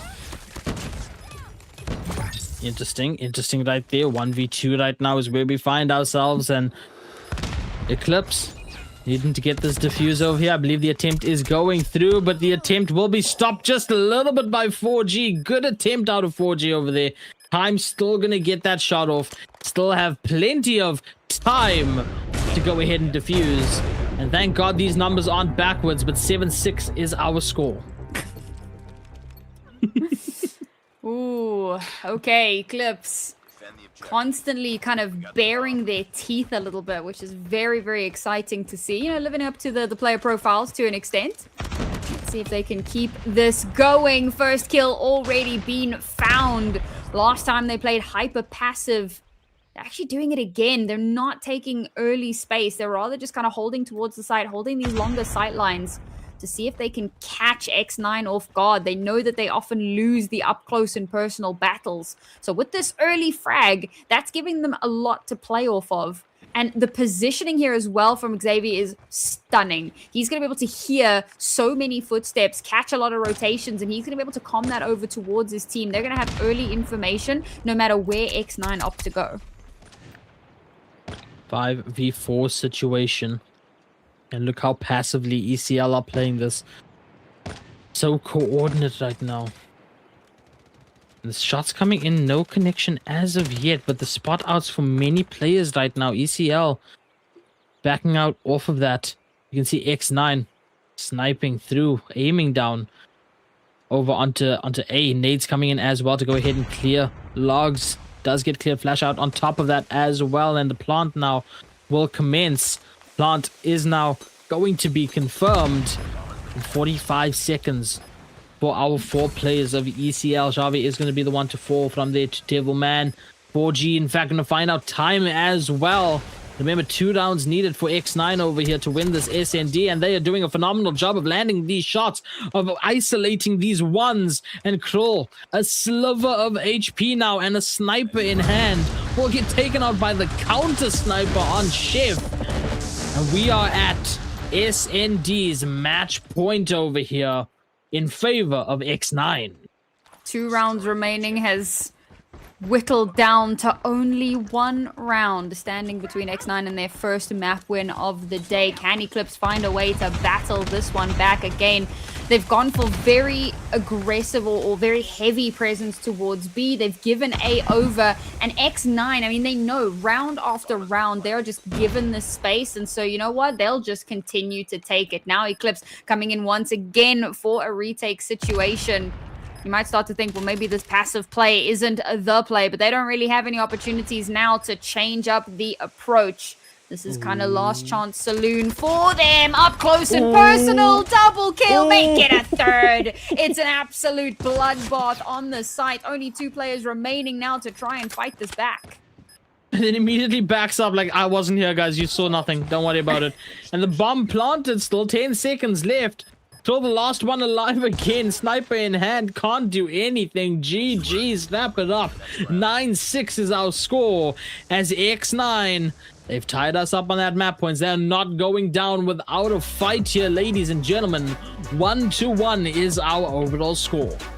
Remember, X9, they were our underdogs coming into today. You know, this is their first kind of finals appearance. These players aren't as well known. They haven't been around for quite as long. And Eclipse we spoke about how Eclipse versus S7 is the El Clasico. They're constantly coming up against each other. There's a huge rivalry there. And yet, X9 are showing that they are not a team to be trifled with. They're not a team to be underestimated. So 2 maps into our series and we tie up, and it is absolutely anyone's game how this is going to go further on. 16 over there for Chef to end us off. I mean, I absolutely love that, because that means we get to go into another hard point, ladies and gentlemen, down the line. But next we gotta head on over to Crossroads. Remember when I said these are 2 highly aggressive teams? Here, what happens when you put 2 highly aggressive teams against each other on a map known for chaos right here? We get an absolute banger here on Carry First for the Africa Cup Call of Duty Mobile. We're going to get our teams into that in just a second. What a day it's been so far here, Sam. Starting off with S7 absolutely dominating that upper bracket final. And now a more even pace lower bracket over here. It begs the question, which one of these teams are going to be facing S7 in that grand finals later on? Yeah, you know, I mean, it's quite a grudge match for either of these teams that make it to the final. You know, bearing in mind it was S7 that forced Eclipse into the lower bracket. So Eclipse, of course, hungry for a chance to get that redemption. And on the flip side of that, it was also S7 that knocked X9 into the lower bracket. So both of these teams have a little bit of an axe to grind with our current grand finalists. And of course, X7 are just sitting in the grand final, sipping their tea, not a care in the world, and they're just waiting for whoever their next competitor is. But the action is just heating up here in this third map of our lower bracket final. Let's dive on to map number 3 and see how these teams fare. The last time X9 were on this game mode, it didn't look too great for them. Can they make a bit of a resurgence here? Already kicking things off with a solid couple of kills under their belt. Eclipse on the attack here. X-Nonagon doing a phenomenal job of defending this. Now losing a couple more lives. Still even whatsoever though. 25 to 25. And the capture beginning over on B. This is a bit harder of a point to capture out in the open. Yes, you are behind all of these obstacles in the way, but it doesn't even matter. I mean, look at that. X9 clearing out every angle and managing to hit those shots no matter what. 23 lives on X9 and only 19 here on Eclipse. Make that 18 as some more kills come through. This is where the operator skills are going to benefit both of these chaotic teams. It's very kind of down to the wire here. X9 very good at holding a defensive line, but not quite at keeping that control. Eclipse right on the precipice. There it is. They've ticked onto that second, and it just keeps rolling over. X9 doesn't look like they're really going to have an opportunity to battle this one back. May need to turn their attentions. Ooh, as I say that, they have managed to clear things out a little bit here. Just need to hold the line a little bit longer, but Eclipse are back on the point. They're going to keep that moving, and there it is. B has been lost. Now all attentions turn towards A, and Eclipse already had players waiting. The fact that they had a few players on B just to finish ticking and kept forces towards A and have already found that first tick AR. This is looking dominant from the Eclipse squad. And look at the lives as well. 8 to 4 in favor of Eclipse. And yeah, they're losing a couple over here as well, but so is X9, and X9 can't come back from that. No more respawns whatsoever. Eclipse looking to just play out the time of this, and you see they focus on the objective. They're focusing on the A capture right now, getting that third tick up, taking down some more lives from X9. Only 2 remaining. And that is 4G. Devilman. Devilman does fall eventually. Kroll as well, getting the second there over on 4G and Devilman to get the first point here in our control. Eclipse might have taken that last map a little bit personally here. I mean, that was a very, very dominant way to take that first map. The previous game that we saw wasn't nearly as dominant of a display here. So Eclipse now on the defensive side. To try and stem the tide of X9. And X9 have shown that they have the potential to be a very, very aggressive team. Unfortunately, I mean, it's pretty back and forth at the moment. No one has any clear control just yet. The big point to be made is, of course, they're not giving space on these points. And that's where X9 are going to start to struggle. Time has that death machine up and running as well right now. It is active to go ahead and use within this for ECL, and I think it will be used fairly soon over here. Meanwhile, look at that kill feed though. ECL ruling it right now, and they have a 2 life advantage. Make that a 1 right now. Still X9 doing everything they can to push back against Eclipse, even getting that second tick started over onto B. Dad caught off of a reload over there on the SKS, unfortunately. 16 to 18 lives favored towards X9 currently. B capture still going strong, about to hit that second tick. Will it confirm? Yes, it will indeed. 40 seconds will be frozen for a little bit longer over here, as it is going to be X9 focusing objective more than the lives, but even so, in doing that, they still have the life advantage. But now they've been cleared off of the point. They're going to have to retake some space here. And look at all the ordinances coming out here to slow them down. They're struggling to get themselves back onto position. Now a bit of space has been taken. They've touched down onto B once again. And I think for Eclipse, this is the moment to pull back. Start heading over towards A to reinforce, because the B point has been lost. Luckily, this time around, haven't given over too much space early on A. So with just over a minute to hold the line here, can Eclipse keep this tide turning, or will X9 find a way back into this map? Eclipse has no more lives remaining though. No more despawns, only the 4 that's left. X9 still has that 6 lives to work with over here. Can still play it down just a little bit off of angles. And in fact, taking down Dad leaves only 3 remaining players for Eclipse. Make that 2 as Shavi falls as well. And still the 6 lives for X9. 6v1 currently. A tough push over here for time. X9 will still go ahead and get that round, tie us up here in control. Ooh, Oh, this looks like this could go the distance, much like that previous map as well. Very, very back and forth, seeming like both teams have a little bit more of an advantage on the attacking side, really leaning into that aggression, that individual prowess that we spoke about before. And it looks like they're just going to keep on moving with that momentum. But trade-offs will happen, as now once again it's on Eclipse. The onus is on them to find space, to find control, keep that tide ticking over. Already space being taken on A, more than halfway to the first tick, and they may... Nope, they've been cleared off. Oh, no, there, they've managed to get it. Where are X9? They're nowhere to be found. Look at that map, they're so split up as well, and that's going to cost them a couple of lives over here. Now we're tied up, 22 for each of our teams. ECL back over on A, getting that capture. B now being worked on as well. The split here is beautiful for the capture.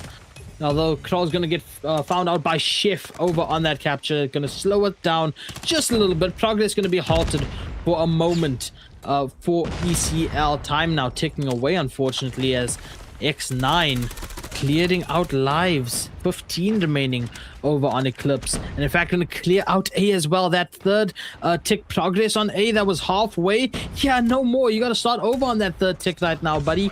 16 to 13 lives remain, and still clearing out is Eclipse for as much as they possibly can. Tempest in hand for Xavi just to go ahead and tie us up. But how much can you possibly tie up when there's only 30 seconds left on the clock? This is starting to look like an impossible situation for Eclipse, but now they found themselves back onto the B point. They've given up the attempt at A. They found the first tick on B, looking to try and move it over, and Eclipse are wiping through these X9 players. It's a two-player deficit here, as that they will be touching that second point. Someone's still hovering towards A, looking to maybe get a little bit of a sneaky bit of positioning there, but B continues to tick on. We're just around the corner, just on the precipice, and there it is. Objective B has been captured. More time added onto the clock here for Eclipse, but they are down to their last remaining player, X9. This is an impossible mission for him. Mission failed. Eclipse will take their second attacking round. Mission failed. We'll get him next time. That's what you're hearing right now from Captain Price. 2 rounds of control for Eclipse. They need one more over here. They need to keep that points going up, because remember, if they get to that 5th map, so far it hasn't been strong for them on SND. Tunisia SND is our final map, and they do not want to go ahead and risk it to that. They'd rather just close it out on our next hard point. So lock in, Eclipse. This is the round that you need. 25 to 24 is where we stand. Missiles coming in as well from Coco to go ahead and take down a little bit more lives. Hunter Drone out as well. Hunter Drone not going to find anything, unfortunately, but the nades and the flashes will. It is pushing back some players over here away from the points, and it is of course X9 on the attack here that is immediately cleared out by Eclipse over on A. And on top of that, the life deficit for X9 is tremendous right now, 15 to 19. Oh, goodness. Yeah, Eclipse are taking a lot of control here to deny this space. And unfortunately for X9, the onus is on them. They have everything to do here. And with less than 30 seconds remaining, they're really struggling to find a foothold. Eclipse are absolutely everywhere. They have swarmed this site so perfectly, and they're slowly whittling away these X9 players down to only 10. Nope, 9. And this is exactly what I mean. They're just slicing and dicing, eliminating all of these hopes and dreams. X9 feeling their possibilities slipping from their fingers. 6 lives remain on X9 over here as the attempt on A continues. In fact, when they get that first capture, Any with the Sparrow in hand turns it on. A little bit of a 360 flick over there with that bow and arrow. Hawkeye would be mad at that one, but 2 lives makes Hawkeye even madder. That's all that remains for X9, and a 3rd round will get confirmed for ECL as they take up the lead 2-1. Whew.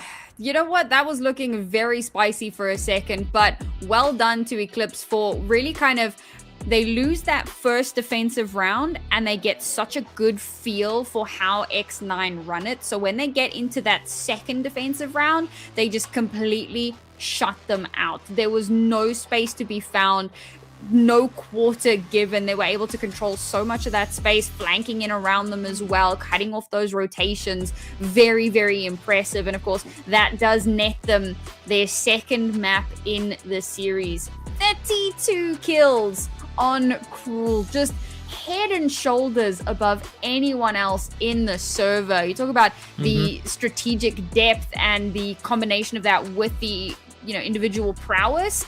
That is exactly what we're seeing here with a performance like that from Cruel.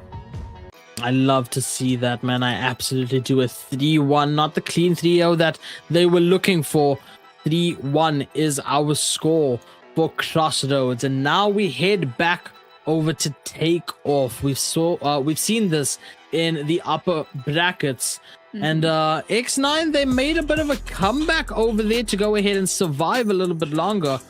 But can they do it here against Eclipse? Can they take us to a map number 5? Or will Eclipse lock in their chaos and their aggressiveness to take themselves to that grand final against S7? It feels like such a huge weight on their shoulders. But, you know, the conversation that we always have with teams who come into something as an underdog, there's always that question of, you know, well, do you feel pressure? And very often, in fact, more often than not, the underdog team comes out saying, not really. No one's expecting us to do anything. Who is there to put pressure on us? Sure, they put a bit of pressure on themselves because they want to succeed, but there's no outside pressure. There's no, you know, there are no people breathing down their necks saying, you have always done well, you must continue to do well, or there will be consequences. They're out here playing 100% for themselves, for what they can achieve, and for what their own glory is going to look like. And that often gives you those wings of freedom. So they're not out just yet. They still have a chance, but it is series point. If they lose this map, that is it. They are done and down for the count. So as much as there isn't that much pressure on them externally, that internal pressure is going to be needed here to bolster them through this next map. And remember, Sam, whoever wins this lower bracket, they qualify for that LAN that happens. The top 8 teams battling it out to represent the continent at Worlds, at Call of Duty Mobile Worlds. They already are there if they get to this grand finals. Of course, 2 teams for Nigeria will represent at that LAN in Abuja, September 5th and 6th, happening at the Los Angeles Event Center. So get your tickets right now as well on, I believe it's cup.carryfirst.com, if I'm not mistaken. We do have a little issue with the team, so we are going to take a very short intermission to get them into what could potentially be the final map of our lower bracket finals. Apologies on that, but don't go anywhere. We will be back with the remaining maps of our lower bracket finals here for Call of Duty Mobile Africa Cup Qualifiers Nigeria. Don't go anywhere.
two-part series follows the historic journey of Bear Clan, the first African team to qualify for and compete in the Call of Duty Mobile World Championship Stage 5. The first part captures the qualification via the Carry First Africa Cup 2025 in Lagos, Nigeria, where teams from across the continent battled for a spot on the global stage. The second part follows Bear Clan to Katowice, Poland, where they made their international debut, marking a major milestone for African esports and setting the stage for future growth in the region. Catch the grand finale in Los Angeles Event Center, Abuja on September 5th and 6th, 2026. Witness African esports history in the making. Stream the full documentary exclusively on Trace Plus.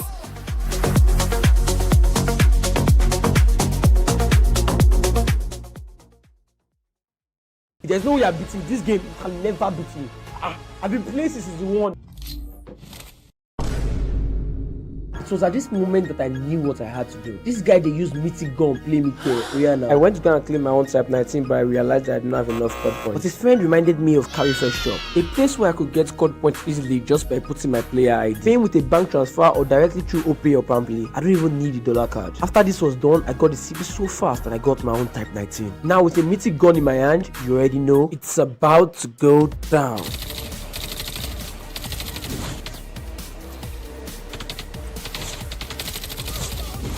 Moral lesson of the day: if anybody they stress you, get your CP from Carry First Shop. Let's go.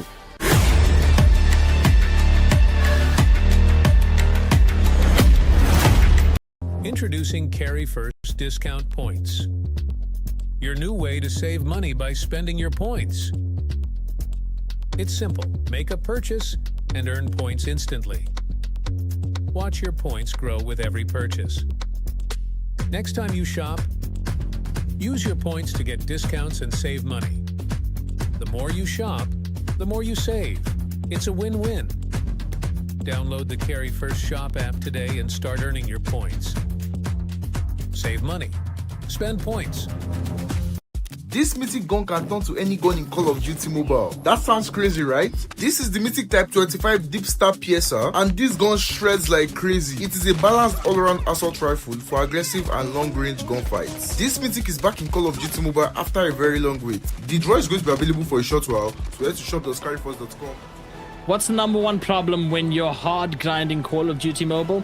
Your phone battery gets low, so our players had to charge that up really quickly, guys, to get back into the action over here. Still the lower bracket finals between Eclipse and N6. So, did I say N6? Am I driving? Where am I going? In sync. Hello? Hello? Where am I going? X9. I'm on the road currently, guys. I'm going down a highway. And right now the highway is taking us to the next hard point over here. Sam, go ahead, Sam. Yeah, let's dive into our fourth map of the day. Reminder, folks, elimination on the line here, and it is for X9, who currently sit at a 1-map deficit. So we'll dive on in, and immediately that first kill is going to come through for X9. In fact, the fire has been lit once more beneath them, but both teams have certainly shown up to the table. X9 taking very early control of this point, but Eclipse snatches it back within moments, and now they have the control. Of course, X9 playing this map earlier on in the upper finals against S7. And they did pretty well to hold points for the opening portion, but they couldn't keep it all the way, and it was a very, very close game. So we'll see how it plays out between these two teams. Currently, X9 in the lead, still holding on that point with 20 seconds left. Eclipse finally pushing their way onto here, but immediately getting pushed off of it. And Kroll finding a couple of eliminations over here to try to stagger, get the team on the points here for scrap points. Kill 2 about to unlock very soon, and it is going to still be X9 in the lead by 10 points. Double the points right now of what Eclipse have gotten. Doing well to redouble their efforts, do a little bit better than they did earlier on. This is exactly the kind of thing that we like to see now as the next point has unlocked. Teams begin to scramble their way over to find that early control. The early control will go the favor of X9. A lot of damage being done though from Eclipse. Eclipse do very well at regaining their position very, very quickly off the back of it. It's actually quite scrappy at the moment on this map. No one really getting a clear advantage either way. That gap continues to close, but X9 hold fast and maintain their lead. That finds a double with a nade through the window over there. Nade's getting spammed actually here for hill number 2. And it is still going to be X-Nonagon on the point. 18 seconds remaining, 48 points and climbing it. In fact, going to break that 50-point mark over here. There's 200 needed to go. Eclipse in that deficit right now as they work towards that scrap points before the next hill unlocks. Now double the score line, but that is continuing to close ever more. Eclipse have solid positioning at the moment, but already X9 have moved into position to try and battle back. They're going to get wiped out as soon as they start showing presence, however. So Eclipse can really start to build up a little bit of momentum for themselves and close that distance. But X9, they've got really solid spawns behind them. So very quickly back onto the point, back retaking and kind of battling back against these Eclipse forces. War Machine is out right now, getting a couple of eliminations and staggering opposition. That kill feed has been bright yellow for some time now, finally getting some blue in it as well. X9, 20 seconds left on the point as they approach the 70-point mark. Eclipse finally trying to push in. Contest comes through and immediately backed off by X9.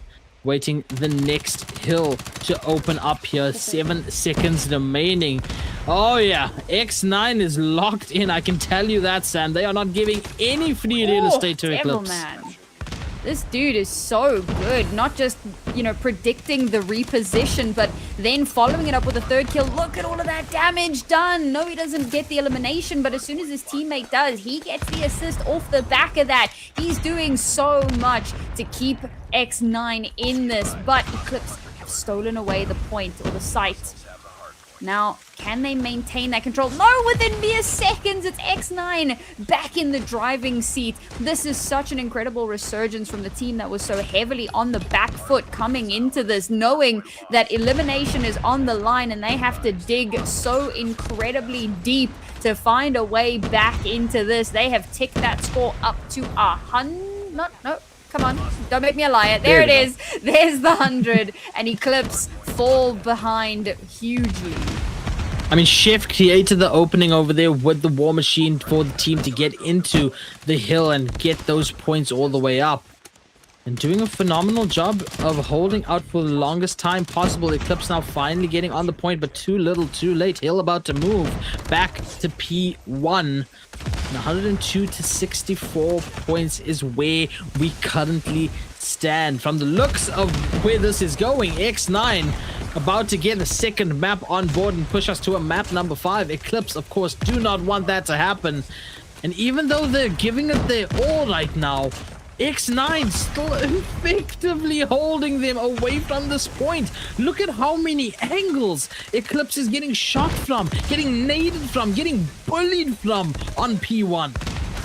Begs the question, where was this earlier today in map number 1, in game number 1? This is an Eclipse that we have really not seen come to, or rather an X9, that we haven't really seen come to the fore.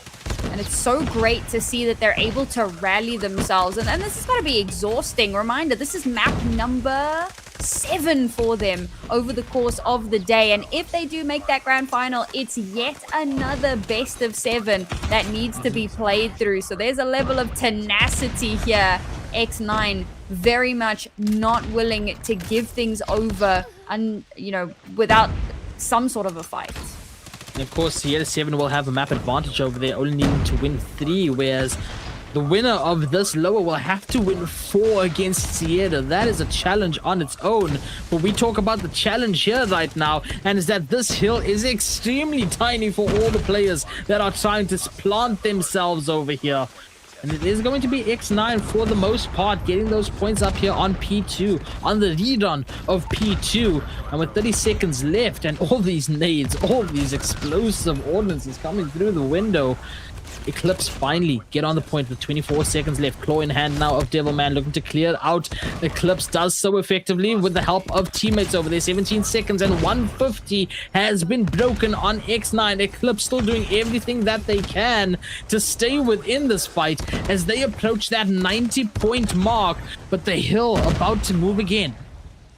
It's impressive to see how Eclipse continue to battle it back, but X9 snag an extra 3 points for themselves before the point does move over. But look at how Eclipse have already set themselves up in a good position to catch these rotations, to get that early control, and exactly that. They get those first couple of kills, but X9, they rotate in and they obliterate the defensive line, but they haven't breached this point just yet. They still need to find that space. That could be the last vestige of a defense, and yes, it is now. Eclipse climbing up to 97, not quite finding that 100. X9 seem to be absolutely everywhere. A swarm on this point, giving no space and climbing ever closer to that 170 mark. I mean, look how quickly that marker is changing from blue to yellow as well. Like, there's no space, no free space being given from either one of these teams. No. It is earned here. And with this last 10 seconds, the question is who's going to find themselves with the scrap points. X-Nonagon still going to be on it over here with that remaining 3 seconds, taking themselves up to 180 points here in our second hard point of the lower bracket finals. Eclipse, a long way to go still over here. Remember, X9 about to break that 200. 250 is the mark you need. And I think they realize that as the Death Machine comes into play over here, finds Devilman. That's the third one, I believe, if I'm not mistaken. Kill streak is going right now for ECL for time. In fact, Dad gonna have the claw out as well, taken out, stopped on that endeavor. But look at the points. ECL did enough over there to get to 120 and counting still, as they have 30 seconds left on that clock. X9 proving that they are a force to be reckoned with. Cruel, living up to his name there. That was quite cruel, and they haven't given over any space. It continues to climb up in their favor. Finally, X9 get a little bit of space for themselves, but this is bad news bears for Eclipse. They need to maintain positioning, and again, it's Devilman with crazy performances that just keep X9 in this. He has been lights out. 4G as well is having an absolute barn burner of a map, but X9 4 points away from that 200 mark, and as the next point unlocks, no one is quite poised to get that early control. Trade-offs around the point itself, so no one yet able to pull that into their back pocket. There it is, X9 snatch the control, snatch that 200 mark. How do Eclipse respond? X9 throwing everything at their opposition over here, every gun and ship, and so the balance shifts over here. 30 seconds on the time. They won't get a win off of this hill over here, but they'll be damn close on that next hill, on that next point, as P2 about to pop very, very soon. Eclipse not gonna go down without that fight. 142 is where they stand, and approaching that 150 mark currently. They want to get at least that 150 before P2 pops over here, but still X9, man, holding them out so much, not giving them that 150 for free. In fact, not gonna give them the 150 at all on this hill. P2 does now pop, and it'll have to be earned by Eclipse over here to get that mark, and only 30 points separate X9 from a victory over here. 4G has cracked the 50 bomb, and it looks like his teammates are not far behind him. This is an impressive individual performance coming out from a lot of these X9 players, and they've taken this into their backpacks and are dragging their teammates, kicking and screaming. But Eclipse continue to battle back. They're not willing to give up just yet. The tenacity on display here is unbelievable. Moments away from hitting that 170, but it is contested for the moment. Need to clear things out, and so they do. 170 has been found, but still 50 more points needed just to even things out, and X9 continue to have something to say about it. This round of P2 has been mainly Eclipse focused right here, and it's what they need. They're holding back X9 from that win currently. X9 still somehow gets on that point for this little bit of scrap points. 20 points is all that they need to go ahead and get the win. P3 now about to pop. You can see Eclipse trying to make that mad dash for it. Hunter drones from both sides getting popped. Nades and flashes on top of that as well. And the immediate contest as the point pops. 53 seconds now. And X-Nonagon are on the point. Plenty of time for them to go ahead and get the victory here. And they only need 5 seconds out of the 40 that remain here. Melee kills going at it as well. 3, 2, 1. X9 tie us up in the best of 5 and push us to another SND. What a way to do it as well. Incredible performances here across the board, but it does feel like a special shout out needs to be made to players like 4G, Devilman. Like the sheer number of multi-frags that were coming out of these players seemed to make so much of a difference. And Eclipse, well, it felt like they just got blown over by a feather duster, just could not find an answer. And that means that, yes, we have to go all the way to a 5th map to determine who's going to be our second grand finalist. X9, 4G ended on 60 kills. Just an unbelievably strong performance. I don't think anybody was expecting that, particularly because he had a map where he did have a little bit of a slower performance. So for him to step up to that level is incredible. I mean, I was about to ask that same thing. Where was that 4G earlier on, man? That is absolutely insane over there. In fact, the entire team close to that amount of kills as well. You talk about that fire being lit underneath X9. Yeah, case in point, it's there and it's working. And only one map now remains for both of these teams. One map as their final shot to get into that grand final, to qualify for Nigeria. And please, oh please, do not throw away your shot in Tunisia.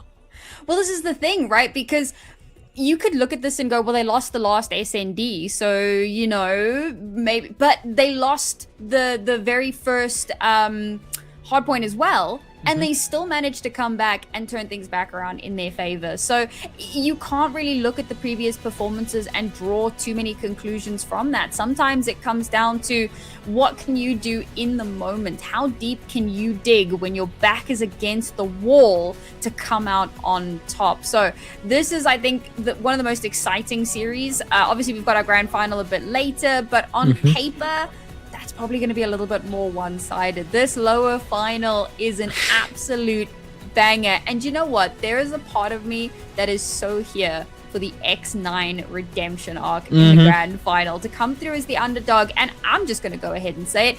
There have been rumblings that they had the easier path to the upper grand final, and you know, when they lost that game, maybe people were feeling a little bit vindicated in their, you know, assumptions and in their assertions. But now in this lower grand final, they're showing that it wasn't a fluke, it wasn't a mistake, it wasn't just good luck. They are a strong team, and there's a part of me that's really hoping that they can go the distance. I mean, we all love the underdog story, Sam. We all do. Question is, on the flip side of that, what is ECL thinking right now? I mean, they should have had this in the bag. They feel like they should have had this in the bag as the favorite between these two teams. So what happened? Now they push to the final moment over here, and you gotta be wondering, and I mentioned this in many different qualifiers, what does the mental have an effect on right now? For both teams, we talk about the high that X9 have, that they go to this 5th map. What about the low mentals that ECL have? Every time they get to an SND in this qualifier, they are reminded of that 9-0 that S7 gave to them. A tremendously hard loss for them. And they don't want that to happen again, right? Of course, they're going to try to avoid every single bit of that. But what happens when you keep pushing a force like that?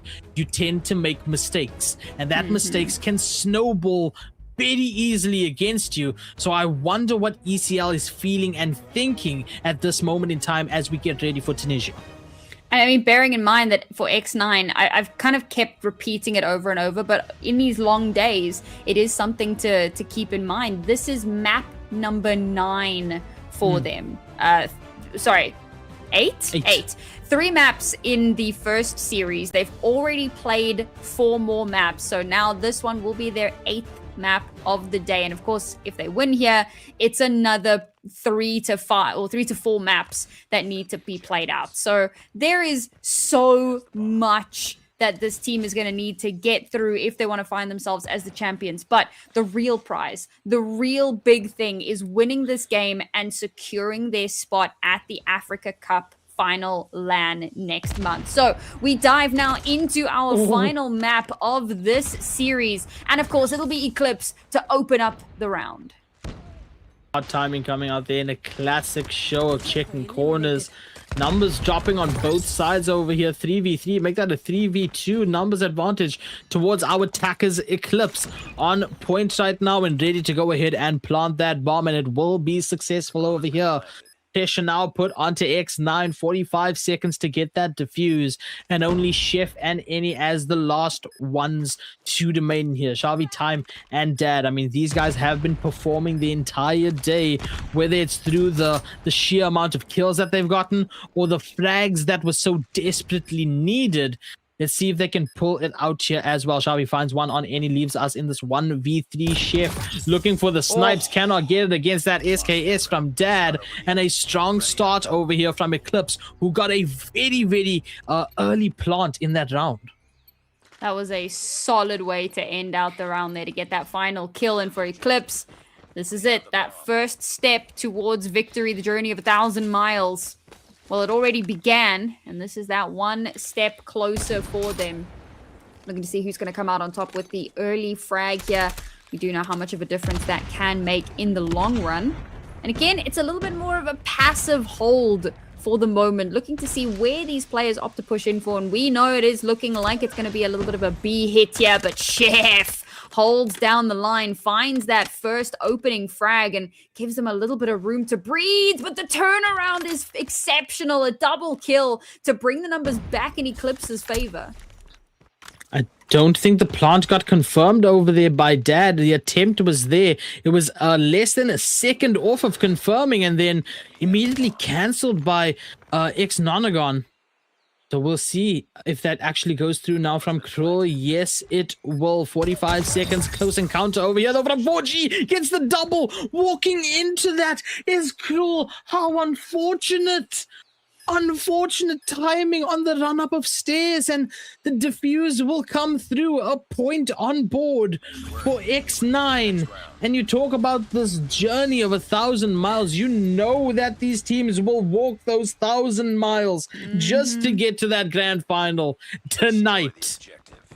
Absolutely. No shortcuts are going to be taken here. We're not, calling up an Uber or whatever. We have to do this the hard way, the long way, step by step. And of course, that shows itself in how back and forth these games have been already now 1-1.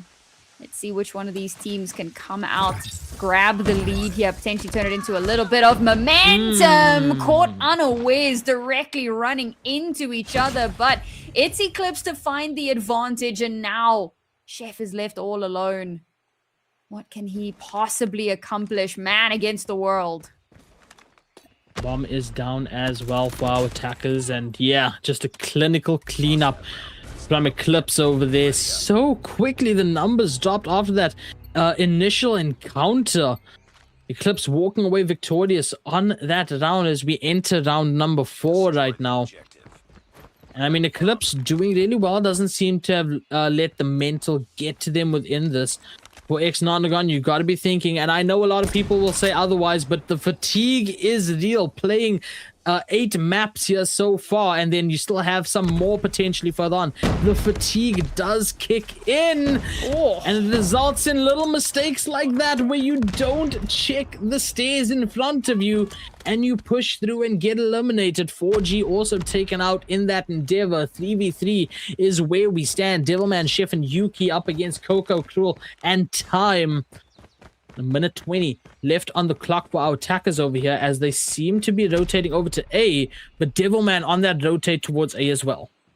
Yeah, ready and waiting has an inkling, so looking to see if he can spot the first player. Does indeed spot them out, taking a little bit of damage, but finds that first kill to break the enemy lines, trying to buy a bit of time for the rest of his team. The slide out for the information, gets himself into position. He is so good with this, and he cannot be caught out. So now with less than a minute remaining, Eclipse have a huge task ahead of them, and it looks like they may just double back, go back towards B, but they could get caught on rotation. Oh, a little bit over aggressive from the X9 players, and that might just be the way back in for Eclipse.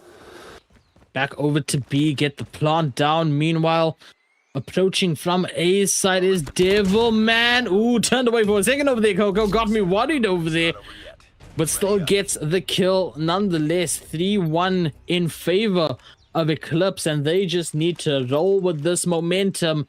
They need to not overthink this, at least until that half, until that switch. We'll see what X9 can actually do over here. Only getting a single round on board, still early on for them in this SND. The final SND of our lower bracket finals, ladies and gentlemen. Let's kick off the round. Who's going to get the first blood over here? Is coming out to create a little bit of space, maybe do a bit of chip damage, make their enemies that little bit squishier. The slides to try and bait people out, but doesn't seem to be working just now. Both of these teams more than willing to play a little bit more of a patient game, especially for X9, realizing that yes, they kicked off relatively well, but Eclipse have retaken this control far too quickly for their liking. Look at all of the space that's been taken by X9. They've completely cut off about half of the map and have made it very difficult for Eclipse. So opening frags here are going to be very important. I'm looking towards Coco. Very up close and personal towards this A site. An opening frag here could be exactly what they need. Look at where Xavi and Dad is as well. Time joining up there on top of that as they make the approach over to B, number 2, 4, and 5 on the minimap, ladies and gentlemen. And it looks like they are going to get over towards B. Trophy systems are down. Flashbang as well towards Chef. I think that actually connected onto Chef. Nade out as well. Throwing every bit of ordnance. And they have the free plant right now over on B. 3 members of X9 having to listen to that plant go through. And now the timer ticks down. 40 seconds remain. The rotate coming out of X9 away from Coco. And you talked about Coco being there. Could not get those shots to land. Will eventually be the first one to fall quite late into this round is our first blood. And 25 seconds remain. Still healthy is X9 looking for this defuse. With that bomb planted, it's a huge boon for them. Nice little frag coming through, caught on the slide. There's the follow-up, and immediately we're going in with the kit. We're going to try to get that defuse going. Meanwhile, the rest of the team hold the line, stop the reinforcements. And with 4 players strong, X9 mount an incredible retake on that round. And this is why I keep harping on about map control and how important that is. They cut off so many possibilities for Eclipse, and Eclipse felt uncomfortably forced into particular positions. And as soon as they made their move, X9 was ready to respond. Now into the next round, far more hyper aggression. Cool finds that opener. Maybe getting a little bit too aggressive here, but it allows Eclipse to get a double kill for themselves and land up with the numbers advantage. I wouldn't have wanted to be defending over on B over there. There were 4 nades and 3 flashbangs that entered the site at the same time over there. And it gives them the opportunity to plant. Ooh, Devilman with a cheeky little attempt to stop the plant, but gets punished by time over there. Popping up, hitting that headshots. And now a 4v2 favored Eclipse currently. So we're going to find out 4G Yuki close by now as well. Finds out where time is. On top of that, Coco from behind, though, is going to get the elimination. And a 4th round for Eclipse. And we are quickly, rapidly approaching that half, that switch, in which Eclipse needs to have the strong defense as well. Nonagon, they need to go ahead and at least tie up over here to have sort of that chance when they go ahead on attack, just to make it a bit easier to potentially win the round. But ECL is doing work with these shots, man. I mean, they've really hit the accelerator here, and it has been exactly the change-up that they need. And now with a numbers advantage, the death ball rolling up strong, blades spinning, ordnances flying across the map, and X9 have a huge task ahead of them. They've managed to battle back, find 1 kill, but it's still 2 versus 4 with that bomb planted. There is not enough time to really make this happen, so they need to hit the accelerator, they need to move in, and unfortunately it is again a retake scenario with a sniper in hand. It's not even gonna be the sniper that's the first to fall, he's gonna end up being the last to fall, as there you go, head spotted out, Eclipse land their 5th round. One more round for them on this attacking side, but it has been devastating for X9. Yeah, absolutely. I don't even know what to say over here. I don't even know what strats to give out to X9 over here, man. Like, they're just getting absolutely rolled no matter what they do. They take a slower approach to it, they get demolished. They take the quick approach to it, they get demolished. Eclipse has an answer for every single strat, every single blueprint that X9 brings to the table. As we have our round number 8 now. Yuki being the first one to fall, courtesy of Cruel. Xavi is already up over here as well. Now drops down onto side. In fact, the entire team moving onto side. Trophism is taken down. Nades are now active as well. Devilman will fall as the plant goes through a 4v3 situation. Chef is absolutely one shot, having to back up. Tries a cross-map nade over here. Lands perfectly, but no one over there to actually feel the brunt of that damage. Now looks for maybe the angle to go ahead and snipe. Any though. Trying to flank around, hopefully. Get a shot through mid over here. Chef gets caught out by Xavi on that flank as well. 4v2 situation, and I don't see any chance of X9 going ahead and getting a defuse over here. Not with that 15 seconds left. Not with that one man, but that one man doing work. Xavi, the only one left. Xavi's actually laying down prone as well. Defuse going through, spinning around, making it harder to hit. The bomb gets defused. The bomb gets defused. No ways, dude. The spinning actually works out. Xavi drops the ball there, spends way too long hiding out low to the ground. The leopard crawl, you're too slow to close that gap, and that ninja defuse does come to fruition. That was a round that X9 had absolutely no right winning, but perhaps that will bolster them, embolden them a little bit more for what is to come, as now they start to get a little bit more aggressive. Of course, now on their attacking side, we're seeing them start to take some very, very early space, but Yuki under some very heavy fire here, caught on the side of the smoke, and it's a double kill from Time. I mean, that's a beautiful double kill through the smoke on top of that as well. Snipe coming out of Cruel to follow up onto Chef over there. 2v2 situation. Somehow X9 have managed to keep the numbers down of Eclipse as well. Bomb now looking to be planted by 4G. Will in fact get planted by 4G over on B. Now holding angles. Now they have to defend this with their lives. They've managed to get a cheeky little round in over there with that defuse.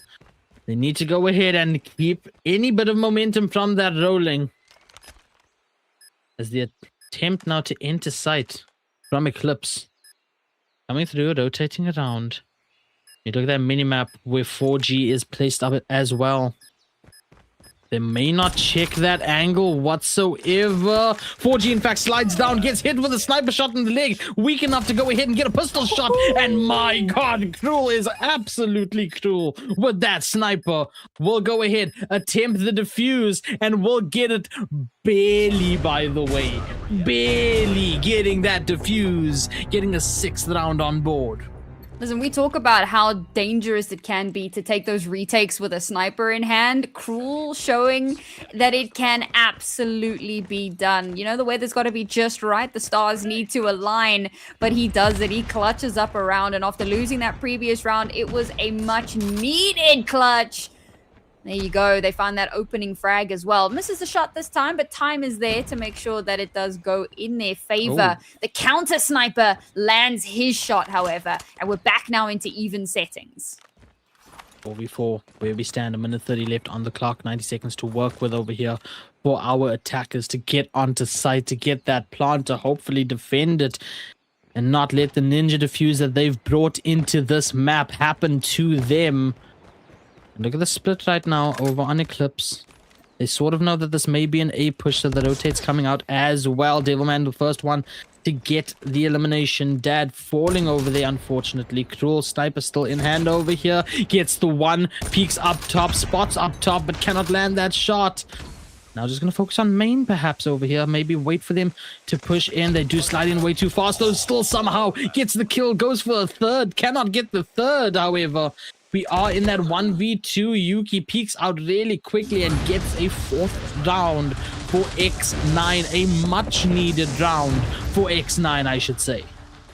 You know, it's so easy to look at those kills from Cruel and think, oh yeah, I mean, he's doing so much, but I'd like him to play a little bit more dynamic. You know, you get that first kill and he just holds that space. He doesn't move, doesn't pivot away. And so everyone kind of knows where he is. And the fact that he's willing, yes, he gets a couple more kills, but X9 use that information to their advantage and they're able to turn the tides around. They get him down and Yuki just has to get that final kill to clutch the round out. It's a big clutch for them, as you mentioned, and it does mean that now it's only a 2-round deficit. But oh, okay, sniper on sniper action. This time it's Cruel that wins out on that one, but there's a second follow-up kill that leaves X9 absolutely floundering. And the way that X9 is playing is resulting in Eclipse to not just throw their nades over, but to throw lower, closer nades to clear corners, which means they don't get to take down those trophy systems that are on site. Now a 5v3, make that a 4v3 as 4G gets the snipe over on Cruel. And I'm absolutely loving how locked in 4G has been since that last game, that last map that we witnessed, that 60 bomb come through. Looking to keep that momentum rolling for not just themselves, but the team as well. But meanwhile, the rotate now over towards A.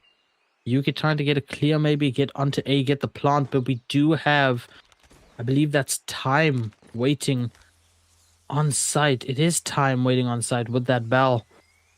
I'm watching Heaven right now. Currently, meanwhile, on site, approaching is 4G. Checks the left side at the wrong time. Scary timing happening over here.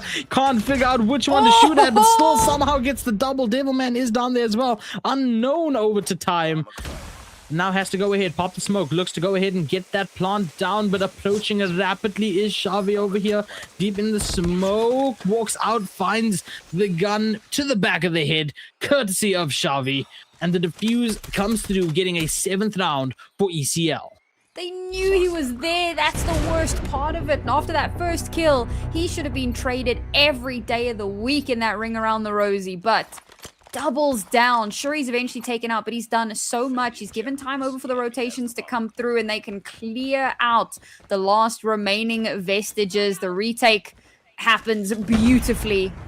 The defuse. Now 2 rounds remain, and oh my god, we're gonna get hyper aggressive. It's not the first time we're seeing this from Eclipse. When they can taste victory, that's when they hit the accelerator. Chef is the last one alive in this round with a sniper in hand, and you've got to think that it is a done deal, absolutely doomed, as Eclipse will find their 8th round. 1 round separates them from the finals in Nigeria and, of course, the grand finals later today. Some would say, and by some I mean me, Eclipse is all gas, no brakes with it, as they need that 1 more round. And I like that aggression in that round, man. X-Nonagon were not expecting it whatsoever, and X-Nonagon is the aggressive one that we usually see, and they weren't expecting for a play out of their own book. But right now, being held out at main is X9. Devilman dropping down from above like an assassin and manages to get 2 on that assassination attempt. Gets caught out, unfortunately, by Dad over there, and somehow, someway, in all of that chaos, we find ourselves in that 2v1, 4G being the last one alive, looking to at least just maybe pick up the bomb. Finds out Dad, we're in a 1v1 right now. Cruel against 4G. And 4G looking to go ahead and play back. Did not get the bomb as of yet, but it's starting to rotate, and look where Cruel is.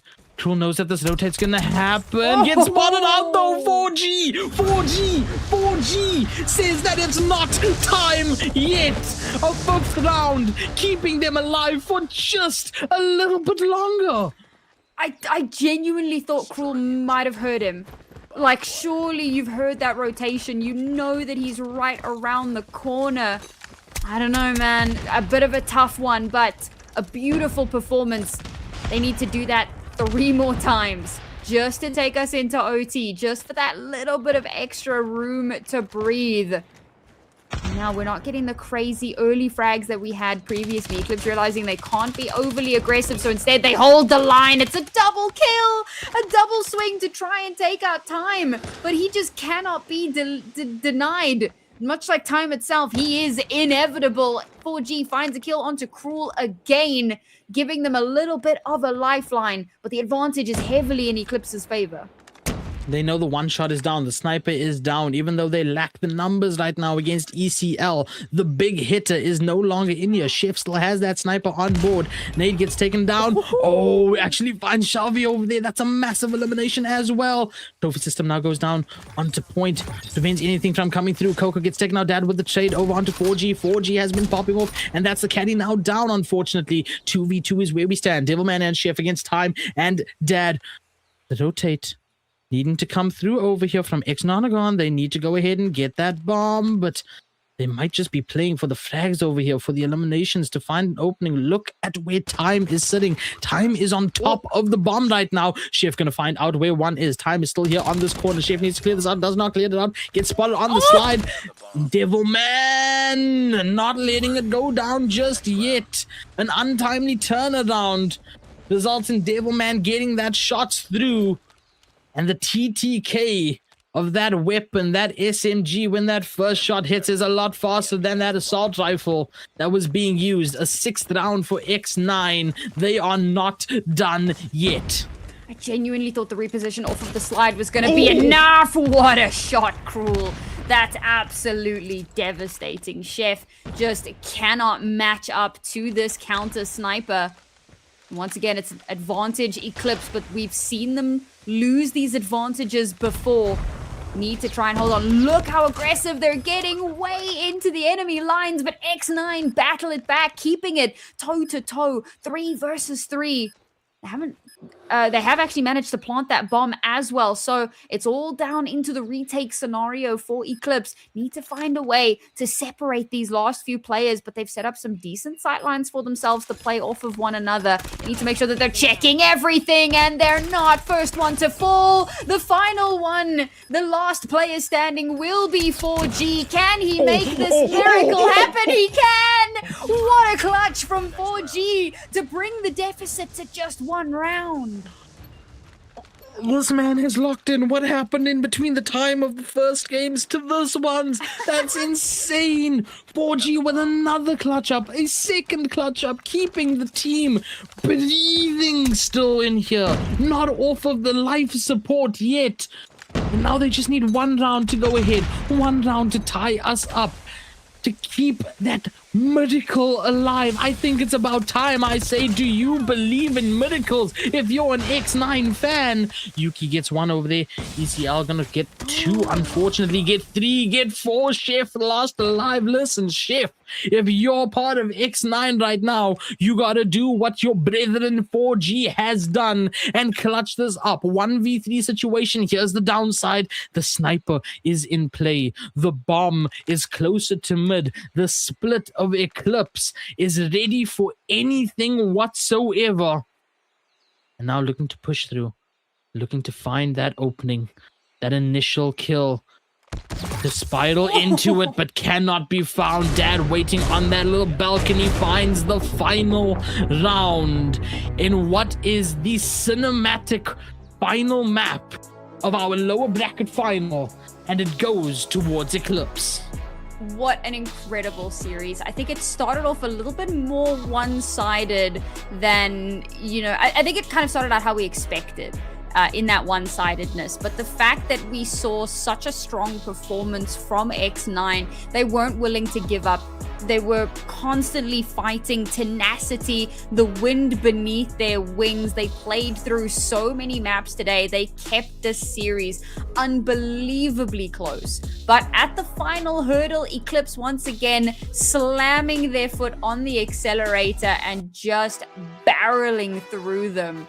Cruel, of course, ending with 19 kills in that round. Truly an outstanding performance. So X9, unfortunately, are eliminated here. We look forward to welcoming them back next year. But for Eclipse, they've locked in their spot in that grand final, and we will be seeing them at the Africa Cup final in September. And now we have a classic on our hands. El Clasico once again. S7 ECL. A best of 7 grand final. Sierra 7 have that map advantage. They only need 3 rounds. Eclipse fighting through this. Need to win 4. The question is, were these two teams already qualified for that LAN, for that grand finals happening in Abuja, Nigeria at the Los Angeles Entertainment Center? Who's going to be crowned the king of Nigeria here tonight? Well, we're taking an intermission. We're getting these two teams in the lobby, and we'll be back with the grand final best of 7 of the Africa Cup.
Do you want to take your gameplay from this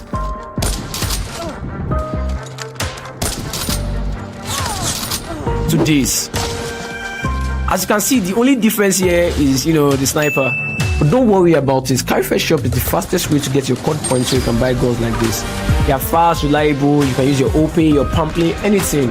Very, very simple. Instant COD points straight to your account. 100% secure, no problems at all. Anybody's Qualifier shop today, let's get it. Yeah, nuke shot, bust my head.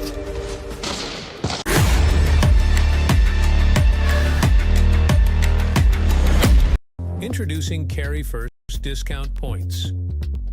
Your new way to save money by spending your points. It's simple. Make a purchase and earn points instantly. Watch your points grow with every purchase.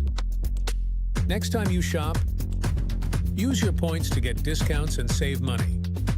The more you shop, the more you save. It's a win-win. Download the Carry First Shop app today and start earning your points. Save money. Spend points. There's no way I'm beating this game. You can never beat me.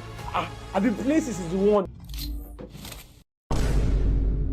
It was at this moment that I knew what I had to do. This guy, they used mythic gun play me Rihanna. I went to go and claim my own type 19, but I realized that I didn't have enough COD points. But his friend reminded me of Qualifier shop, a place where I could get COD points easily just by putting my player ID. Paying with a bank transfer or directly through OP or pamphlet. I don't even need the dollar card. After this was done, I got the CP so fast that I got my own type 19. Now with a mythic gun in my hand, you already know it's about to go down.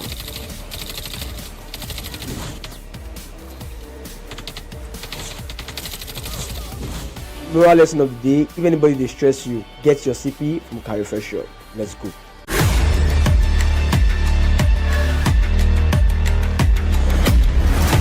Tried to give my African COD Mobile subscribers COD points, but keep getting the notification that their region isn't available. That is until I found Carry First, the #1 way to buy COD points in Africa. They've got tons of ways to pay and discounts that make it cheaper than buying in-game. Carry First is the only official Activision partner for buying COD points in Africa. You don't have to worry about whether or not they're legit, because those of you who watched our Champs watch parties know that they are actually the organizer for Africa Stage 4. It's so easy to use that a bot like me can use it with no problems whatsoever. Big shout out to Carry First for sponsoring today's video. You can buy COD points right now using the link in the description. This mythic gun can turn to any gun in Call of Duty Mobile. That sounds crazy, right? This is the mythic Type 25 Deep Star Piercer, and this gun shreds like crazy. It is a balanced all-around assault rifle for aggressive and long-range gunfights. This mythic is back in Call of Duty Mobile after a very long wait. The draw is going to be available for a short while, so head to shop.carryforce.com to get 10% off on your COD points purchase.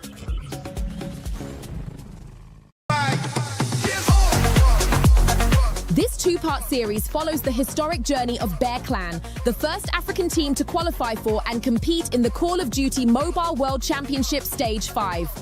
The first part captures the qualification via the Carry First Africa Cup 2025 in Lagos, Nigeria, where teams from across the continent battled for a spot on the global stage. The second part follows Bear Clan to Katowice, Poland, where they made their international debut, marking a major milestone for African esports and setting the stage for future growth in the region. Catch the grand finale in Los Angeles Event Center, Abuja on September 5th and 6th, 2026. Witness African esports history in the making. Stream the full documentary exclusively on Trace Plus.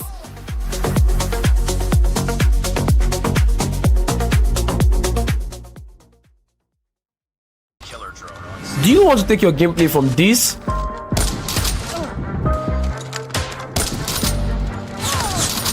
to this? As you can see, the only difference here is, the sniper. But don't worry about this. Qualifier shop is the fastest way to get your COD points so you can buy guns like this. They are fast, reliable, you can use your OP, your pamphlet, anything. Very, very simple. Instant COD points straight to your account. 100% secure, no problems at all. Anybody's Qualifier shop today, let's get it. Yeah, nuke shot, bust my head.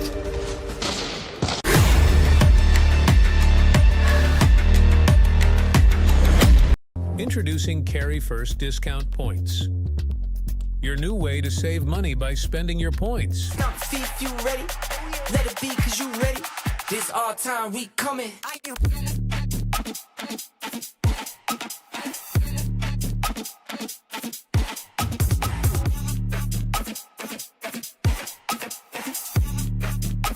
This our time, we coming. Ready?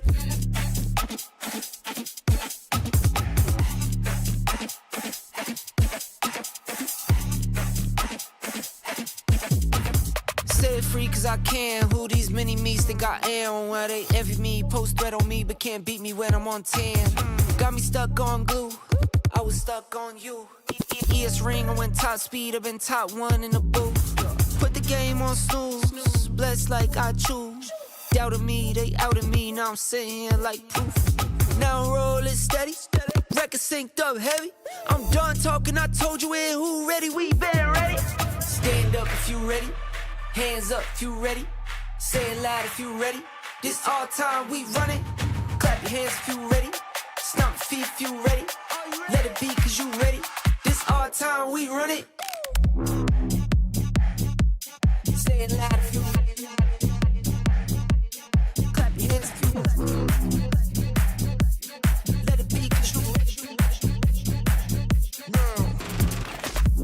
Stand up if you ready, hands up if you ready.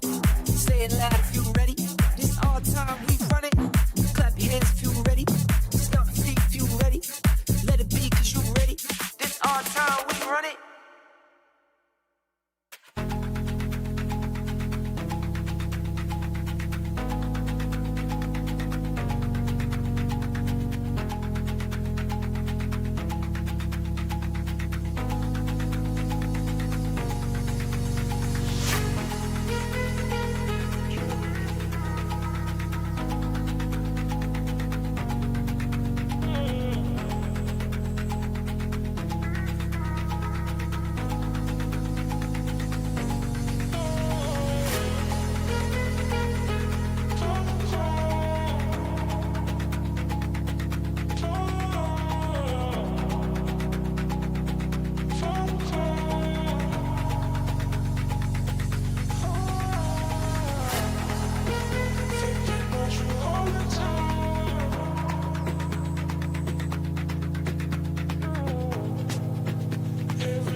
Yeah. See the potential, instant, influential, maybe controversial, maybe in another life it's mental, maybe in this one sentimental, no, not accidental, whoa, but you come back tenfold, go, like dripping in gold, be dripping in gold, be dripping in gold, be dripping in gold, be dripping in gold, be gold bar standards, that's the best thing, hold your standards, that's the best thing. Gold bar standards, that's the best thing. Hold your standards, that's the best thing. When we step through, that's gold. Anything we touch, it turns gold. Far too much, don't worry about nothing. Far too much, better let that go. Yeah, when we step through, touch road. Anything we touch, it turns gold. Far too much, the MC life, but far too much, better let that go. Gold bar standards, that's the best thing. Hold your standards, that's the best thing. Bar standards, that's the best thing. Hold your standards, that's the best thing.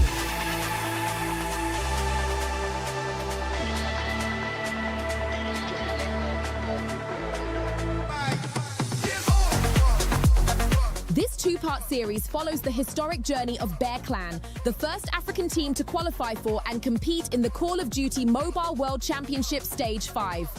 The first part captures the qualification via the Carry First Africa Cup 2025 in Lagos, Nigeria, where teams from across the continent battled for a spot on the global stage. The second part follows Bear Clan to Katowice, Poland, where they made their international debut, marking a major milestone for African esports and setting the stage for future growth in the region. Catch the grand finale in Los Angeles Event Center, Abuja on September 5th and 6th, 2026.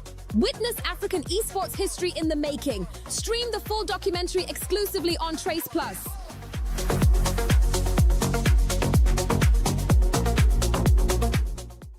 Controversial, maybe in another life it's mental, or maybe in this one sentimental, no, not accidental, whoa, but you come back tenfold, go, like dripping in gold, be bold,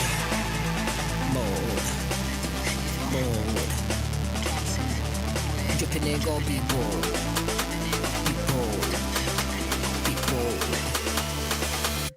Yeah, dripping in gold, be.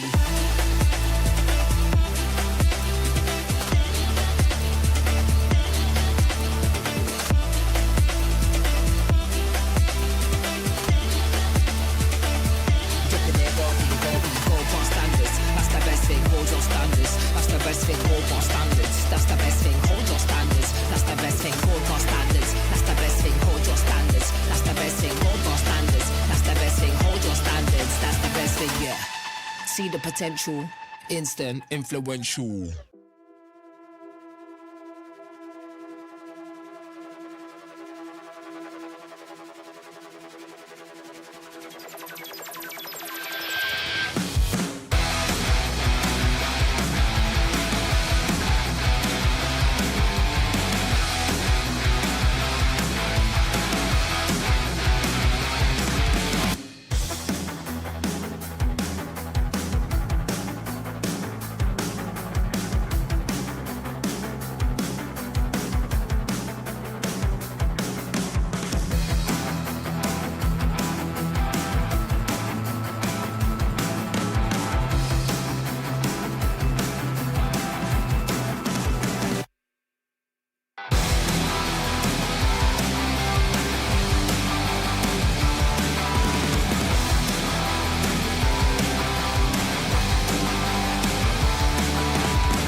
A best of 7 separates us from going ahead and crowning the king of Nigeria. We have our 2 teams qualified for the LAN that happens next month. Now it's all for bragging rights. AR and Sam here casting the Africa Cup Nigeria qualifiers. What a day it has been so far, Sam.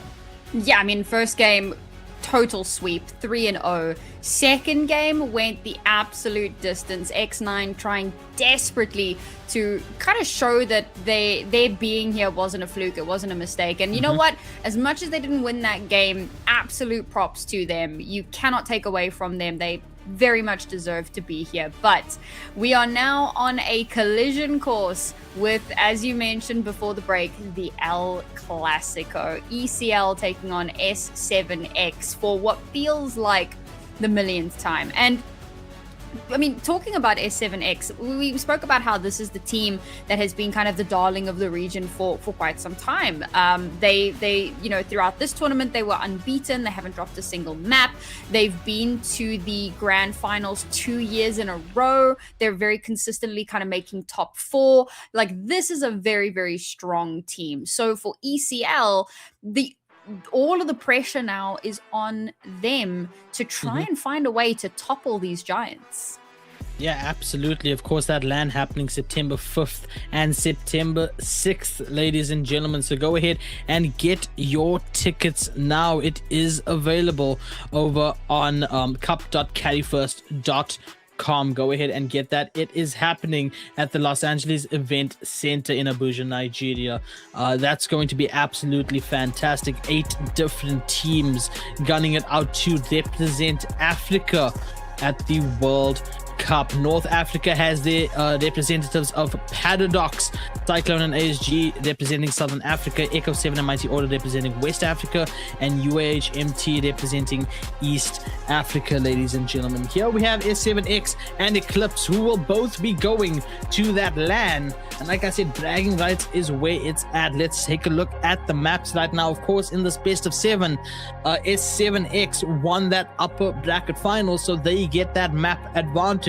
First map, Hacienda for our hard point. Then we move over to firing range, ladies and gentlemen. Raid back on here again. We're finally going to head over to Combine and Standoff. Then if need be, tale as old as time here, the age-old classic of Coastal for our SND to end us off. Now the question is, Sam, this is obviously a battle that has happened many a time before. ECL, S7X. Do we think that ECL have learned things from their past endeavors, their past encounters against S7X over here? Or is it going to be that same story where S7X just are dominant in everything that they do?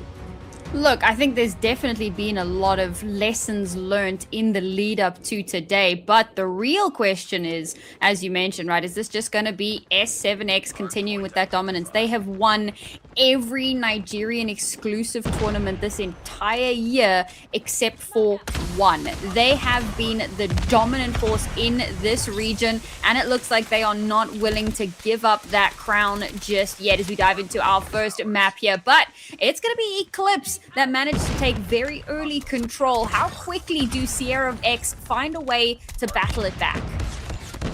Is 7X right now on the downfall right now. Eclipse managing to get those points up. A contest comes through over on P1 here at Hacienda. Man, oh man, I love this map so much. And you look at that kill feed, looks like ECL love this map too, getting 3 in that short period of time. Trophy systems going down on top of that from S7X right now. Pain looking to find an angle on the opposition. Manages to get one on the counter balcony over there, but not on the point. 13 seconds remain. And Eclipse have still gotten their points all the way up. Finally, now the contest comes through. ECL pushed off of it, but is it too little too late as P2 about to open?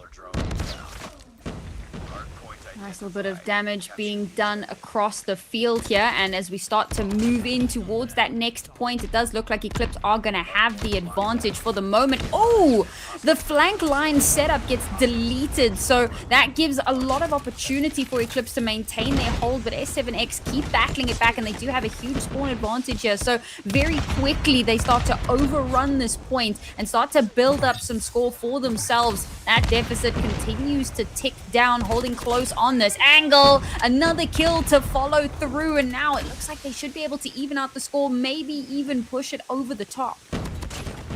32 tied up between these two teams currently, and forced off right now. Eclipse taking point one more time over here. 20 seconds remaining, and kind of an even game over here. Remember, these guys have gone up against each other so many times before that they know some of the plays. It's surefire that they've gone through this map as their first hardpoint map in a best of 7 before multiple times, and they know how each other plays so effectively. But S7X right now filling up that kill feed, and with the next point about to unlock, Sierra 7X, they have 45 points on board. Not a big lead from what Eclipse has. And in fact, Eclipse going to get on that point first and tie us up over here. This is the most even game of hardpoint that we've had all day, Sam. It is absolutely down to the wire, and it just goes to show how much these two teams want it. But for the moment, S7X have managed to garner a little bit more of a lead for themselves here. Up and over the wall, looking to find some early advantage, but actually ends up being punished for it. That's great awareness from the S7X side. They've given up control onto the point, so Eclipse have a chance to battle it back, but no, it's all timing, it's all planned as that next point opens up, and they are perfectly poised to hold on to that control and keep those points ticking over in their favor. These two teams, competitive soulmates in the term. 48 to 67 points currently and climbing for Eclipse. They know each other so well. There is no need for any feeling out process between these two teams. They know how each other play. You can see Saint on that flank, drops down, doesn't go up the stairs, instead climbs up just to get that shot on the opposition on point. And now point belongs to S7X, and they're looking to keep it that way with 50 seconds still on the clock. And they look so healthy on that map, man. All these nades coming in, though, now we'll have to push them back. No, no, no. Pain doesn't get pushed back over here. In fact, just guns through on a double right now. Looking to maybe get a triple within this. Does get the triple right now on a kill streak. And looking for a little bit more. He is certainly bringing the pain, but this time around, it's him that will have to experience it. Finally, his reign of terror is ended. But S7X, they've now lost control of the point for the moment. And despite that, continuing to battle it back. 10 seconds remaining here. We want to try and squeeze out as many points as we can, Eclipse. But, oh, they give up control. Those extra few points could have meant the world to them. But now the next point will unlock, and everyone's going to have to start motoring their way over. S7X poised in prime position to potentially take it, but Eclipse have already started to rotate in, have started to lay down the damage. And despite that, battling it back, S7X never willing to be counted out. Back over to P1 right now, 69 points, 94. It's quite nice for Eclipse, but they want to give it even more. And the contest coming through is going to prevent that from happening. S7X doing a phenomenal job of getting that point all to themselves, hoarding it. The greed, this is the greed the Bible speaks about, ladies and gentlemen. 102 points and climbing with 30 seconds left on the point. Finally, Eclipse find a footing on this point, on this hill. But is it too little too late right now? Look at where S7X is. Not only are they flanking in, they're flanking in as a unit. And they even have one going over to where the next point will start, will begin in the next 13 seconds. Eclipse Gaming is getting that points all the way up right now, up to an 88. Eventually, they back out off of it. No, they tried to get that scrap points, but yeah, they're going to focus getting the next point, P2, about to unlock in the next 8 seconds.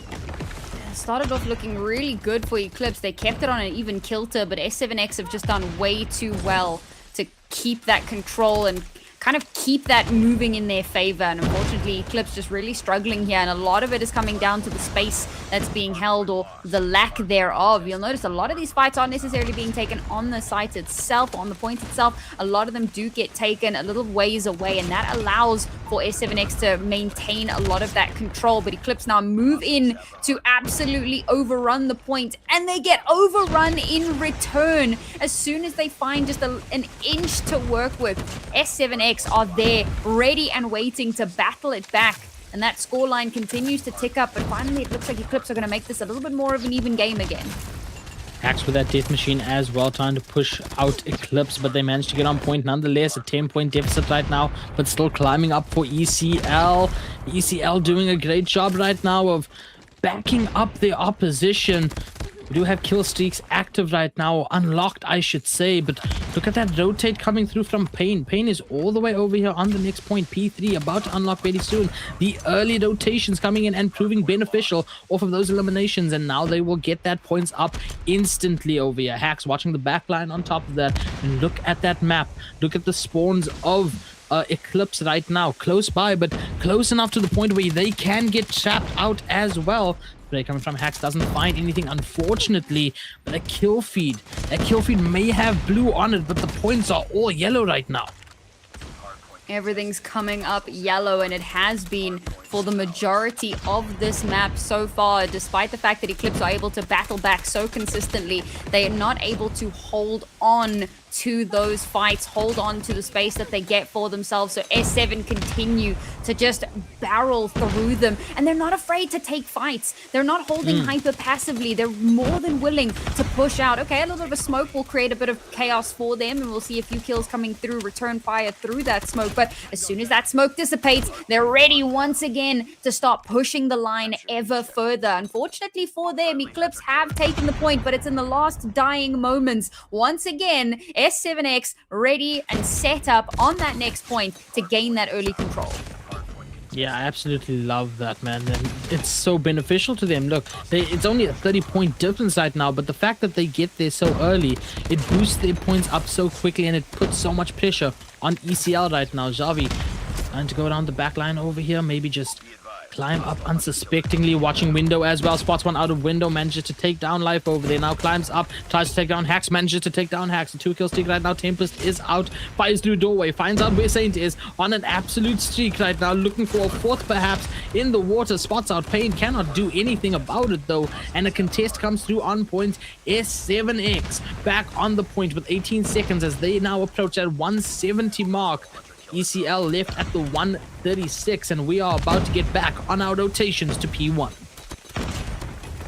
Eclipse trying desperately to keep this a hotly contested affair, and to be fair, the gap hasn't grown massively, but it's just not closing, and that is what is proving to be the biggest issue here. Get a nice little strike thrown coming through. That's going to give a little bit more space for S7X, but realistically, they don't even need that extra bit of space. Ooh, okay. Xavi, Time, Dad, all of them just really showing up here to try and make a bit more space for themselves, carve an opening, and they're slowly starting to close that distance, but man, it's just so quick. It's like they leave one person on the point, and all it takes is one follow-up kill from S7X, and that is the delicate balance between holding on the point and, you know, flushing out to eliminate your opponents.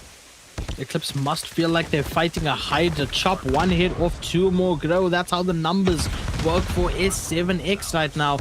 And to your point, every time they get someone off that point, another one shows up somehow.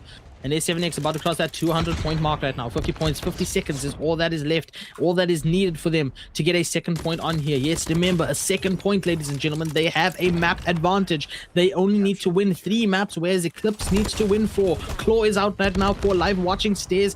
Pushes into Stairs, unfortunately. Time waiting there.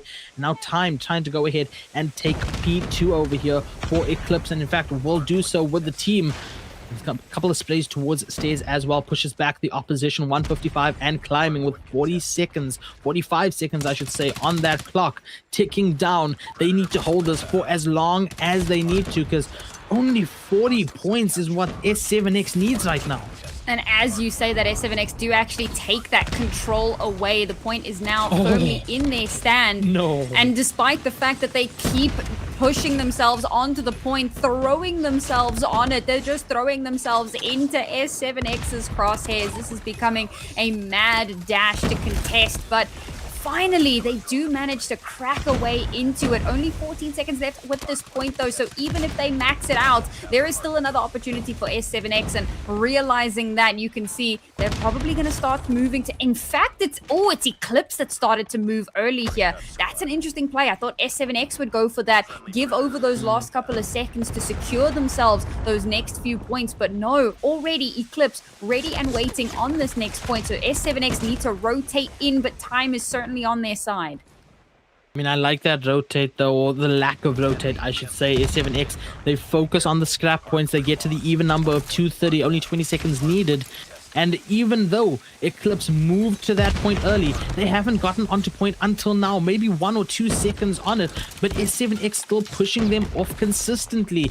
Now, finally, Eclipse finding their footing, taking down the opposition. War Machine in hand for Cruel over here, and in fact gonna go ahead and watch all the choke points in this little bit of a trap as well. Manages to do the work, but taken out eventually at the end. Hunter Drone goes out. 232 is where S7X stands. Hacks manages to take out the user of that Hunter Drone. 14 seconds left on this point. We're about to rotate one more time here, and Eclipse Gaming struggling, fighting with every breath in their fiber of their being, getting over that 200 point mark right now as we move over to P4. Still so much more that needs to be done. Such a small amount of points that need to be garnered for S7X. They can still feel somewhat comfortable allowing some of those points to tick over, but Eclipse starting to make things a little bit more uncomfortable for themselves. A massive strike coming through, giving them even more room to breathe, to hold onto the side, but no, it's flipped over. S7X, despite all of that damage, have managed to regain the control. 7 seconds remaining. They just have to hold the line that little bit longer, but Eclipse Gaming not willing to give it over.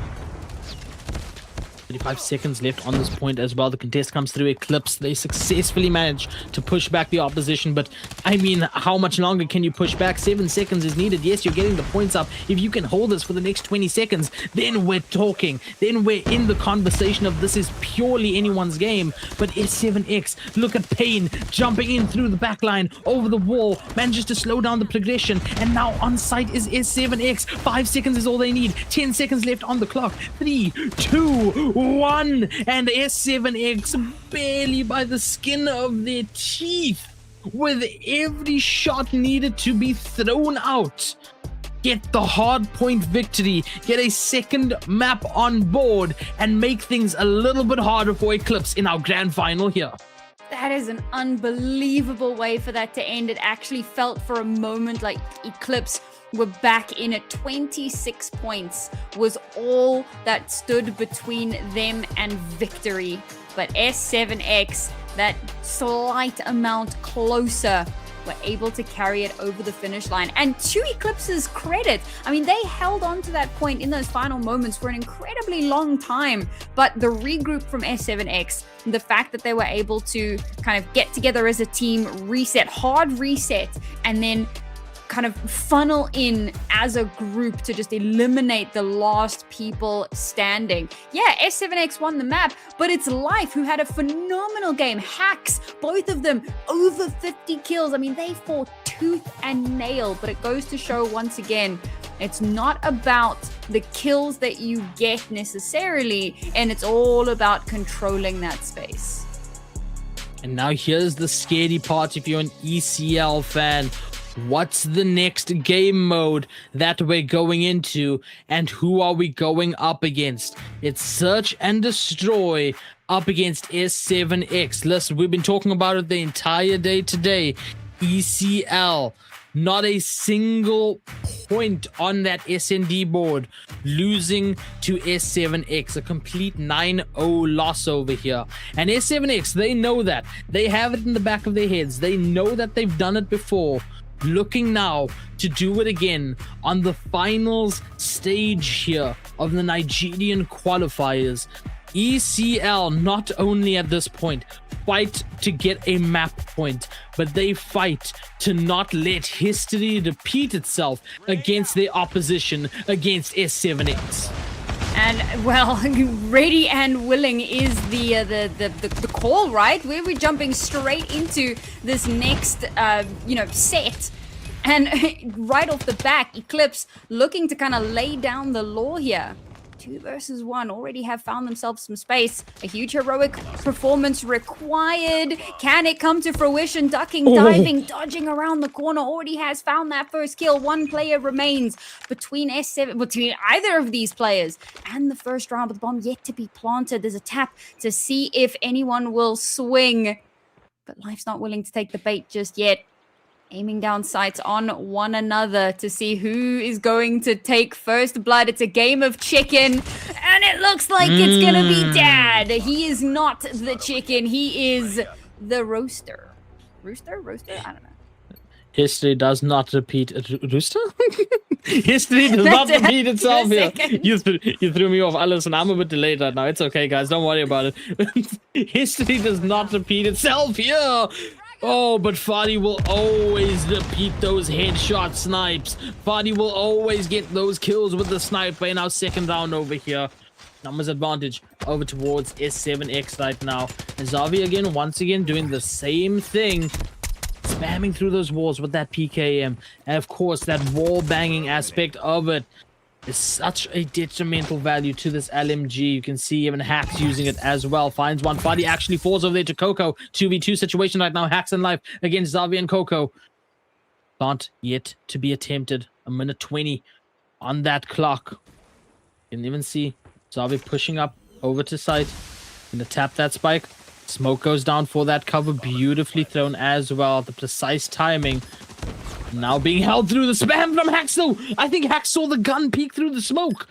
Oh, it's disastrous over there for Xavi. And Coco, the last one now, manages to somehow still go ahead and beat that 1v2 and get a second round for Eclipse Gaming. Oh man, Eclipse now on a little bit of a tear. You know what, they took that 9-0 loss personally and are not looking to allow that to happen again. They've already taken these first 2 rounds and, well, S7X looking a little bit worse for wear. We're not really used to seeing them looking this pressed, looking this stressed out. But now they're taking the far more aggressive approach. They want to take the fight to their attackers. Solid map control being taken. Bomb now has actually managed to make its way over towards A. They're clearing out that side. They should be able to get a plant off here unless Fadi has something to say about it. He's in a really prime position to shut things down. But waiting for his teammates to get into position is the right call. Oh my god, the bomb's getting so aggressive. And it's lost! It's down! Can they hold on to it? As it looks like Eclipse trying desperately to regain control of it. Coco has managed to pick it up, but he's in a 1 versus 2 now, and they know exactly where he is. They know where that bomb was lost, and all they need to do is keep their eyes peeled for this last player. Caught on the retreat, shot in the back, and S7X battle back. That's insane. Through double doors as well, that shot connects to go ahead and keep S7X on the board. Can you imagine if Eclipse somehow got a reverse 9-0 against the opposition here in this grand finals? They would never stop talking about that. But alas, we move on. Round number 4. Coco finds 2 of their, 1 on Life, 1 on Hacks. Snipe now from Fadi, does not connect on anyone. Up close and personal though is Pain. SK is taken down after pushing through and getting that 1 time, being granted that kill. 4v2 situation as Dad is going to be planting that bomb and will confirm the plant actually. Saint taken down as well. Fadi the last alive, and oh no, it's with a sniper. There's no way to get this retake effectively. And Eclipse looking so strong on this SND right now. Surely locked in with here. The sniper attempt coming out of Fadi does not connect over there. Instead, the counter snipe from Cruel does connect. And a 3rd round does show up for ECL. And they just battle back. Off the back of a round loss, they're not willing to allow that to get them down. They know now their backs are very much against the wall, so need to keep fighting back. Let's see if they can keep that momentum going for themselves here. A strong start in this first half would be fantastic for them. Somehow, Saints able to reposition, but does get traded out, unfortunately. So the numbers now going to go in favor of Eclipse once again. They have been so consistent at shutting S7X out. And maybe S7X are getting a little bit too aggressive in these rounds, but whatever the case may be, ECL happy to take advantage. But somehow, Hax is making this contestable. 1 versus 2, 30 seconds remain. Climbs all the way up. Second floor right now. PKM as well in hand. Bomb planted. Bomb ticking away. Time ticking away on top of that. 24 seconds and counting. Slides in, finds one, but gets sniped at. Cruel again. Extremely cruel with that sniper now slowly locking in with it. An Eclipse, a 4th round now on board. Doing phenomenally in effectively our second map here in this best of 7. Third map, you should say, if you count that advantage. And the Eclipse, they can do it right here. They can keep this game going for longer, get a 2-1 on that map. And I mean, God, look at that kill feed light up. ECL find 1, but S7X now looking to lock in. They get 2 off the bat, and now they have the numbers advantage. Going to be stolen away potentially very quickly, depending on how S7X choose to play this. They've kind of changed up their pacing a little bit, and it does seem to have paid off in their favor. Now, slowly but surely, these Eclipse players will start creeping their way forward directly into the crosshairs, into the line of sight. It's Fadi, it's a player you've mentioned so consistently, and there you go. Shows up with a beautiful 2K to finish off the round and keep S7X in the conversation.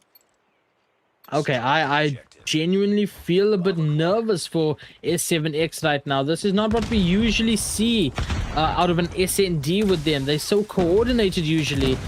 But losing that many rounds in a row right now has to get the S7X fans a little bit worried. Pain also falling on top of that. 4v5 situation, numbers advantage once again over to Eclipse. Dad going to be spraying down. Time going to be granted those 2 eliminations. Fadi finds out where time is, but also extremely low. Gets taken down by Coco. Life. The only life left over on S7X. And that's even taken away very quickly by ECL with that 5th round being gained very quickly. And this is the thing. I mean, as soon as S7X managed to steal a round away, Eclipse are so quick to answer back. No matter what, they always have some sort of an answer. And now we get closer and closer to that half. Only a couple of rounds left. I think 1 round remaining, in fact, to try and get a stronger scoreline. So for S7X, this is an important round for them. But for Eclipse, they want to have as much of a lead as they can possibly garner. A little bit of damage done, but not going to be the final killing blow. So Eclipse continue to stay alive with all 5 of their players. Let's see who eventually finds that first blood, and it will of course be Cruel. Finds the first kill onto Saint, but there is a trade-off, so we stay on a fairly even footing. I mean, it's trade after trade right now. There's the second trade coming through, keeping us in that 3v3. In fact, snipes coming through even more from Cruel right now.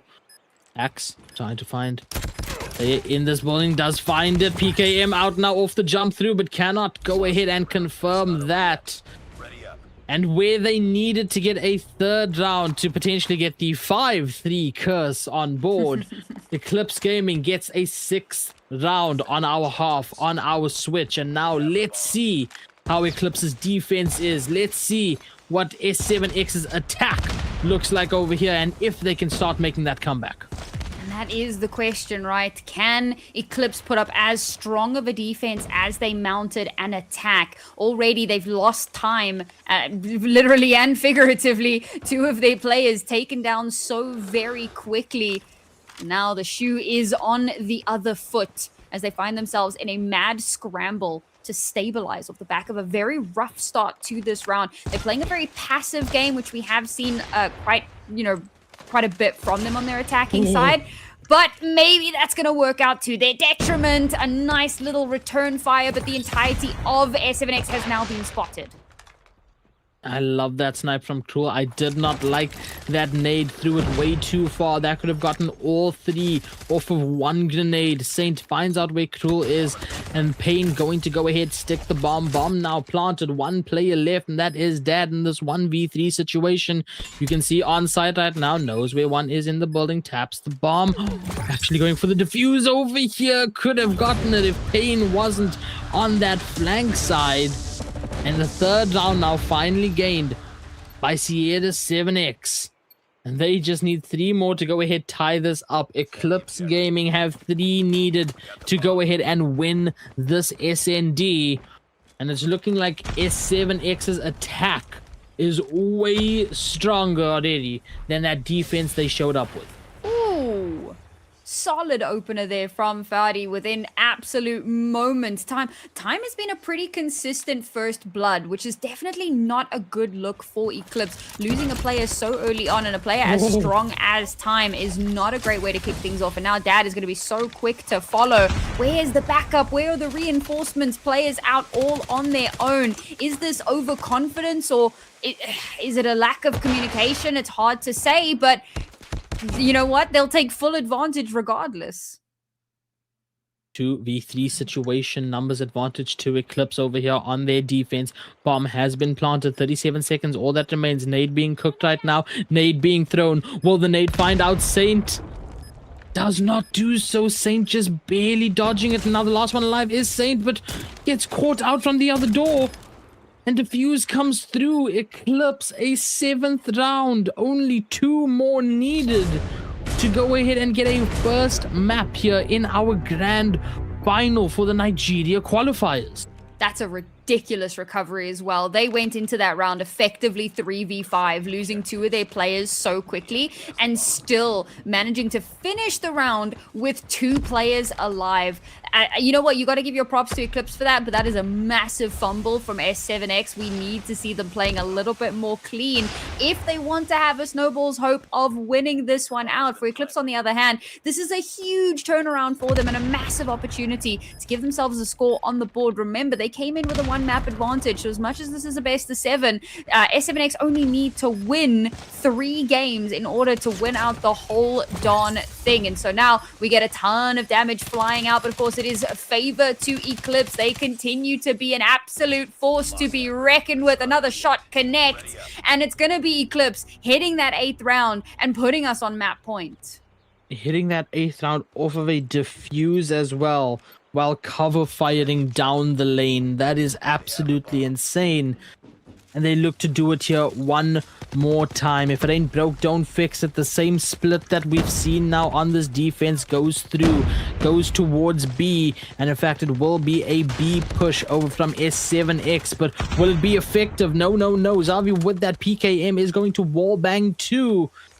And man, that's really tough for S7X. Eclipse is so locked in right now. Hacks and actually Saint gets taken out. It's just Payne and Hacks right now being left alive. Payne does find out where Dad is. Unfortunately, getting taken out. And man, Hacks managing to go ahead and survive just a little bit over there against Time. Coco finds out where the other player is, and that just leaves us in this 1v3. Hacks all alone over here, and look at where that bomb is, Sam. That bomb is main with 2 players of Eclipse, actually effectively 3 players looking at it, waiting for it to be obtained. And I think that Hacks knows that it's over, just waiting on the other side right now. And man, Sam, this is ridiculous, right? The stats was, and we were told the certain stat was that ECL lost 9-0. And then we get this complete showing from ECL here in Grand Finals. A full redemption arc against S7X. And this is just the first step towards that redemption, as they do put that final nail in the coffin on the round. But reminder that this has been an ongoing rivalry between these teams. Now they come in, they lose the first map of the series. That puts them at 2-0 down because of the advantage. They know that they're the underdogs in this particular matchup. They know coming onto this map, they have been absolutely destroyed on it in the past. And yet, despite all of that, they still managed to come through with an incredibly dominant 9-3 victory. And that puts them on the path to potentially mounting a comeback in this series. One more map and we're all tied up. And then it really is anybody's game. You can't separate these teams with a freaking crowbar at this point. And I believe that it is Raid next for our control. Man, if there is any ECL believers out there, know that the miracle is still alive. The dream is still alive over here. Remember, this is all for bragging rights right now. These guys have both qualified for that LAN, that's happening next month, to go ahead and crown whoever's going to represent Africa at the World Cup. This right now is just to say we're the best in Nigeria 2026. Currently, that title has said to be held by S7X. Eclipse right now showing why they are in that running to be called those kings. I love how closely contested this is, man. I mean, you look at the scoreline, and I keep kind of harping back to it, but S7X came in with a map advantage, and that's what you get for winning in the upper bracket. You know, if other teams want that advantage, just win, forehead. But the fact that the actual maps played have been so closely contested, absolutely toe-to-toe, 1-to-1, and now we move on to map number 3. This is going to determine kind of, do we go into an even footing, or are S7X going to put themselves on series point and potentially just be walking away with the entire victory here, right? Like, there is just so much to play for, so many opportunities. And remember, folks, this is all for that big LAN that's going to be happening in Nigeria next month. You too can be there to watch the LAN live in person, see the players, smell their sweat from the stage, and really be a part of all of the action. All you have to do is head on over to, I believe it's cup.carryfirst.com, and you can go and buy your tickets to watch that grand final in Nigeria. It's going to be an absolute banger, and you'll of course see both of these two teams because they will be there representing their countries. Absolutely, representing alongside other teams like Paradox, like Echo 7, Mighty Order, UAHMT, and then us from the ZA side, Southern Africa, Cyclone, and ASG.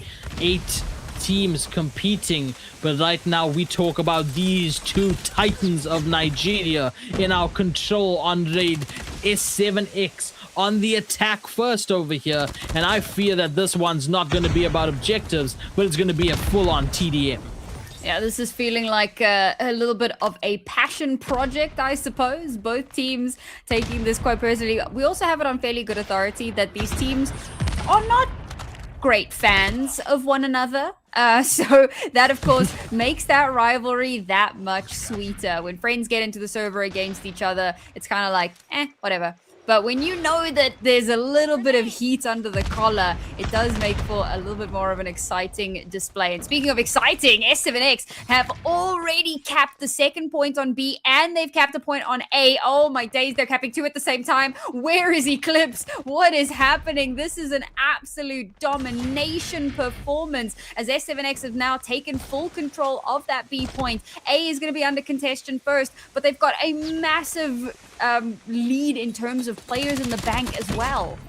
I love how they did that, man. They almost got the full first tick over on A, then it rotated over to B. So while Eclipse was trying to make their way and fight through the remaining 1 or 2 players that were over there, the other 3 were claiming the other point, and now they have a minute 40 to work with over here, not just to capture A, but to dwindle down those 15 lives of Eclipse. And S7X doing that phenomenally right now with the flanks, with the curves, with the slides, with the snipes from Fuddy as well. Taking it down to 11 lives left for ECL, 14 for S7X. They're not out of the woods yet. Eclipse still managing to go ahead and land those shots when needed, when it's detrimental to do so. Now S7X making the way on to A. But there is contest over on A here, so the progress won't start just yet. S7X, those Saint managing to go ahead and clear that out, but gets taken out shortly after. Yeah, those same shenanigans from earlier can't work a second time. There is only 1 point to be holding on to now. And that does give a little bit of a boon over to Eclipse. So who's going to come out on top of this battle of the lives? That's going to difference maker as we head into the final moments. Still 30 seconds remaining, but there it is. Eclipse now onto their final 5. If S7X can whittle through them, this should be an easy take, but time is working against them and they need to move. Coconut moving out in time of that nade means that we're down to 3 lives over on ECL, 6 over on S7X. 20 seconds is what remains, though. S7X needs to get on this point, hold that time from moving, or get these kills that quickly, and it looks like they're opting for the kills. In fact, they're opting for both. A about to pass that first tick right now. First tick confirmed, 1 life remaining, and yeah, Krull gonna get found out by Saint over there. S7X says we're done playing around, and we're looking to go ahead and end this best of 7. All right, well, now they're going to have to take on a little bit more of a defensive stance, and we have seen when the tides turn, or when the positions turn, sometimes the tides turn with them. So, Eclipse, what are you able to accomplish now when it is all on you to take control of the space? For now, we've got a heavy lean over towards B, but it's been read into so perfectly by Eclipse, ready and, or rather by S7X, ready and waiting with so many of their players. They shut down a lot of that heavy pressure, and that's going to force a potential rotation over towards A. But look, S7X have already repositioned themselves as well. It's like they've got the perfect read on this entire round. Annihilator in hand of Pain right now, looking for those head tap spots. 1 out, but that body's just going to flop right down. You're not going to get to shoot the Annihilator just yet. What you need to focus on is B, which is currently being obtained by the attackers, by ECL right here. They managed to get the first tick quite effectively. Look how even we are, by the way, Sam. 20 lives. Every single time one player gets a kill, another one from the other team gets one to counter that. Now, finally, S7X in the deficit. No, as I say that, Fadi gets the snipe. Life gets the spray down as well. But what's surefire is that B is captured over here, ladies and gentlemen. 2 minutes to work with for Eclipse to go ahead and capture Site A or dwindle down those 17 lives, but it's also enough time for S7X to dwindle down the lives of ECL, 15 to 14, so even currently. I mean, this is literally just anyone's game right now. It's a really interesting decision to make there. They give over that point because they realize they're really close in lives and they don't want to give over lives unnecessarily. So they rather opt to take the more close engagement when they know that there's only one site to be taken. But it's backfiring so heavily. They are now at a massive deficit. Their lives are being chipped through one after another. They cannot find a footing, and that A site is going to start being taken. That first point has already been taken under their belt, and only 5 lives remain now for S7X. This feels like the final death knell in this round, and we are staring down the barrel of a 1-1. The attacking sides seem to reign supreme here.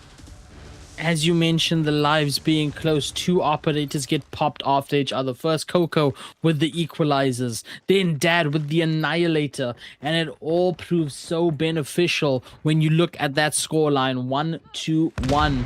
Once again now, S7X on the attack over here. Let's see if they keep that same strat. Let's capture on one side and then move to the other. Right now, Pain just going to go for a TDM style over here. Finds 2 over there. Played missile coming in from Dad. Manages to go ahead and take out Saint, but still the lives in advantage for S7X, but barely so. Very barely so. And the sprays will have to be perfect over here. Every shot needs to connect and every angle needs to be watched. You can see Hax looks over to the right at the wrong time. He gets has to pay with that for that with his life. 25 to 24 is where we are. 1 minute 10 seconds, and the first tick is the only thing that's confirmed over on B. And it looks like this time around, Eclipse actually have a little bit of an advantage into this one. They have given over 1 tick, but S7X's strat from the previous round not going to be something that they can do consistently. That's the kind of cheese thing that you pull out of the fridge once, and then it goes straight back, never to be repeated again. Eclipse getting tons of kills, whittling through those forces, but they have given over a tick on each site. Not terribly concerned about that for the moment, though, as long as they can keep themselves in strength, in the numbers position, the strong numbers position, they should be able to hold on to this just that little bit longer, and they do continue to just chip away at S7X's forces. They've got presence in the best possible places, cutting off rotations, denying space before that B site. You know, you've got a lot of numbers towards A, but then you start, they're starting to rotate around, so they're going to cut off these rotations even further. I wish we could listen to the comms right now, because my god, I want to hear what S7X is saying. How is Eclipse managing to have this many lives left over? 16-6 is where we are. Javi just playing on site over here, holding it so that that time keeps ticking down. 5 lives left for S7X. Make that 4 as the spray comes through. 3 as the hunter drone as well. No need to even pop it though. The sprays are enough with the rest of the team. 5 seconds. And will it be the kill or the time that goes first? It will be the kill. The lives depleting. And Eclipse gaining a point. And now it is map point for our control.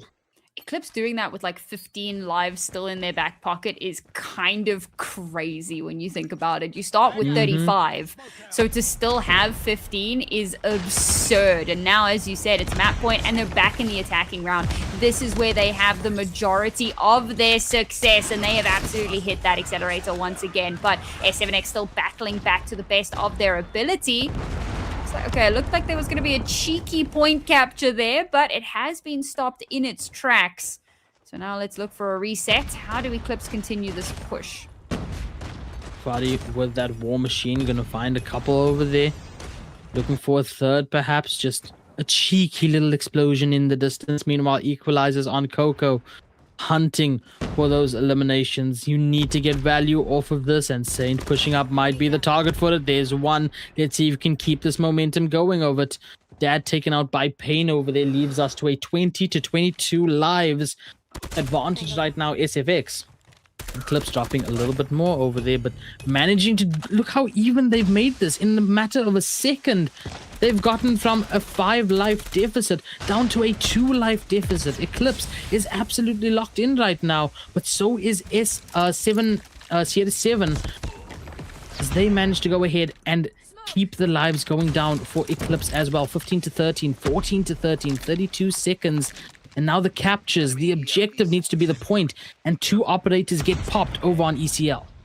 Only 30 seconds remaining here to try and bring this back into a winnable situation, and that point is continuing to tick over. Eclipse, this might be the moment for them. Where are the reinforcements? Where are S7X? They're nowhere near the side. Oh my days, they were in the completely wrong area of the map. They gave it over so quickly, so completely, and now a minute and a half remaining, and it's a similar strat to what we saw earlier, but it feels a little bit misguided at this point, because now they start fanning out. Now they start looking for Eclipse, and by this point Eclipse are so close to victory. They can taste it as they're going to start moving their way in over towards that B site. Sierra 7 have a massive task on their hands. 10 lives apiece right now. Somehow S7X managed to go ahead and even it out. But what's not even is the time right now. It's working against our attackers. It's working against Eclipse. 49 seconds and counting. Still even on the lives though. Saint manages to find out. Player prone around the corner. I believe that was Dad. It was in fact Dad. Hacks gets taken down. On top of that, we're still at an even 8 versus 8 right now. Fadi though, gonna get the snipe after Pain. Now finally S7X have the advantage on lives. 4 lives remaining for Eclipse. But Eclipse not going down without that fight. They managed to take the no respawns down over for S7X as well. Spray as well. 4 lives for S7X. 4v3 is where we stand. 4v2. Somehow S7X still alive within this of that Tempest of the operator. 2 lives. 10 seconds. Eclipse Gaming either need to get on this point or somehow get all of those kills very quickly, and it's not gonna happen. S7X not going down that easily, and somehow managed to pull a second round point out of the Magic Hat. That is a crazy round to win, particularly because they just gave over A with absolutely no fight, no fanfare, no problem, and instead they opt to heavily reinforce B and deny that site completely, and that's exactly what they do, and it's what gets them the win. But now map point either side, whoever wins out on this one will be walking away the victory on this map. So for Eclipse, this is a huge point of pride for them. Need to maintain some of the control here. They're back onto the defensive line, and they have won a defensive round before, so we know that they have it in them. They need to replicate that performance. There it is. More kills coming through. Gives advantage over towards Eclipse, but S7X trying desperately to battle it back. 24-24, so tied up once again. S7X this time on the attack on A as they approach that first tick confirmation. And it doesn't go through. The kill happens right before it. And the attempt to go ahead and capture it results in another player death. 21 lives for S7X right now. B now beginning to get captured. Will it reach that first tick? We have a couple of players over here. 3 players of S7X. They are getting B quite captured over here. It's approaching that second tick, but Cruel gonna be on the point. Manages to get that snipe. That's 2 over for Cruel. Taken out by Saint. And we talk about even lives. This doesn't seem even whatsoever. Time popping that death machine and doing exactly that, giving death to the lives of S7X as they only have 11 left in the back pocket. Yeah, but look at how much control they're taking. I mean, this has been a big thing for them. They're willing to sacrifice some of their players to try to get the point under their control. Unfortunately, they've sacrificed too much. This may be that double-edged sword where they've given over way too much and it costs them dearly in the end. 20 seconds remaining now and they need to make a move. But unfortunately, every move they make is met with a hail of bullets. 3 players remaining, 2 players, and just a few seconds. They managed to get the tick onto A, and it gives them just a moment to breathe for a little bit longer, but it is an absolute slaughter. Once again, Eclipse should be finishing this out with 14 players alive at the end of it. An unbelievable comeback in the final moments. That is absolutely incredible. We are tied up, ladies and gentlemen, in this best of 7. Both these teams now need 2 rounds to walk away the Kings of Nigeria. This isn't for qualifying anymore. This is for that title. The title that is not official, but everyone knows and refers to the team as that. 2-2 is our score right now. Sam, we're moving back over to a hard point. I love how closely contested this is. I said it a little bit earlier on, I'm going to say it again. You can't separate these teams with a crowbar. It is neck and neck. And the fact that ECL have managed to come back into this, because again, that first map, as a reminder, people, the first one was just an advantage map. It's not a map that was actually played. They lose the first map in an incredibly close affair. They win the next map dominantly. Map number 3, again, a close affair. Now we head to another hard point. This was a map that they lost by an inch.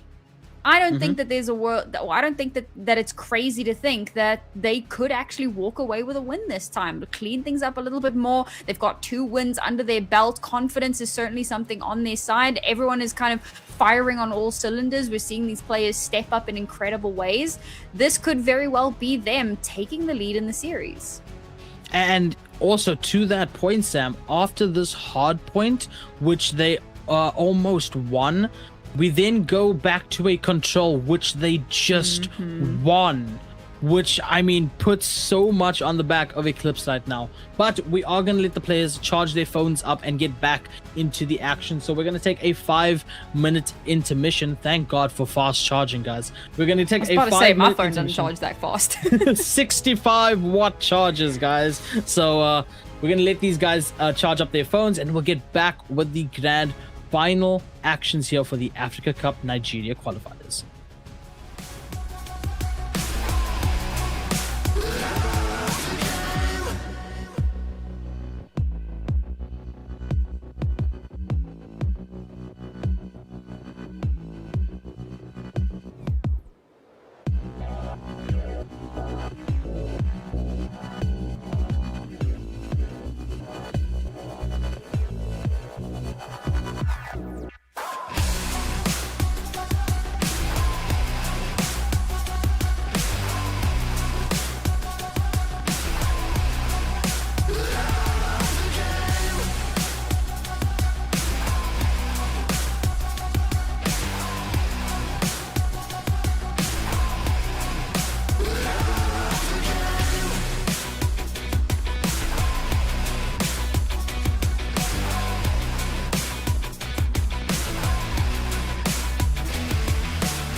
Thank God for 100-watt charging. We are back over here with our grand final. Sam, we are tied 2-2. 2 maps remain for these players to win, to walk away victorious, to walk away the kings of Nigeria. These two teams are already qualified for that LAN that happens next month, but the bragging rights is what they're competing for right now. And it seems like that's more important to them than the actual qualifications right now. Hey, you know what? Sometimes it's all about the that grudge match, that redemption arc, the story, as we like to call it. And right now, the story is one of absolute inches of constantly just kind of battling back and forth. But the question is, now we move on to Combine.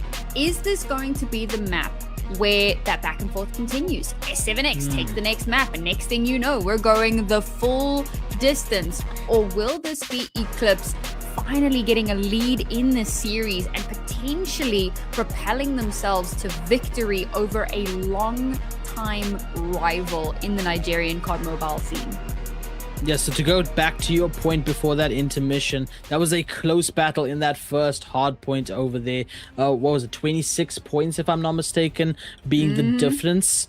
And that was technically the first map that we played. S7X got that advantage, so that's why they had the 1-0. And now we go into hardpoint again, a map that was that close before, a game mode that was that close before, and then immediately after to a control map, one that Eclipse just 1. Are we going to go this back and forth? You mentioned it, Sam. I think that these teams are going to go back and forth, not just in this hard point that we're about to witness, but in that control as well. And that leaves it up to a SND to determine this best of 7 winners here in Grand Final. The players are loading into the lobby right now. We're getting the map loaded for all of you guys, but this has been an absolute banger of the day, starting with the upper bracket finals, moving then to the lower bracket, which was an absolute banger in its own right, and honestly a massive comeback in its own right for the most part as well. And then now here, this best of 7, where these two teams have already qualified for that LAN happening next month, Sam, alongside other teams like Paradox, Echo 7, Mighty Order, UHMT, Cyclone, and ASG, all competing to represent Africa in the Call of Duty Mobile World Cup.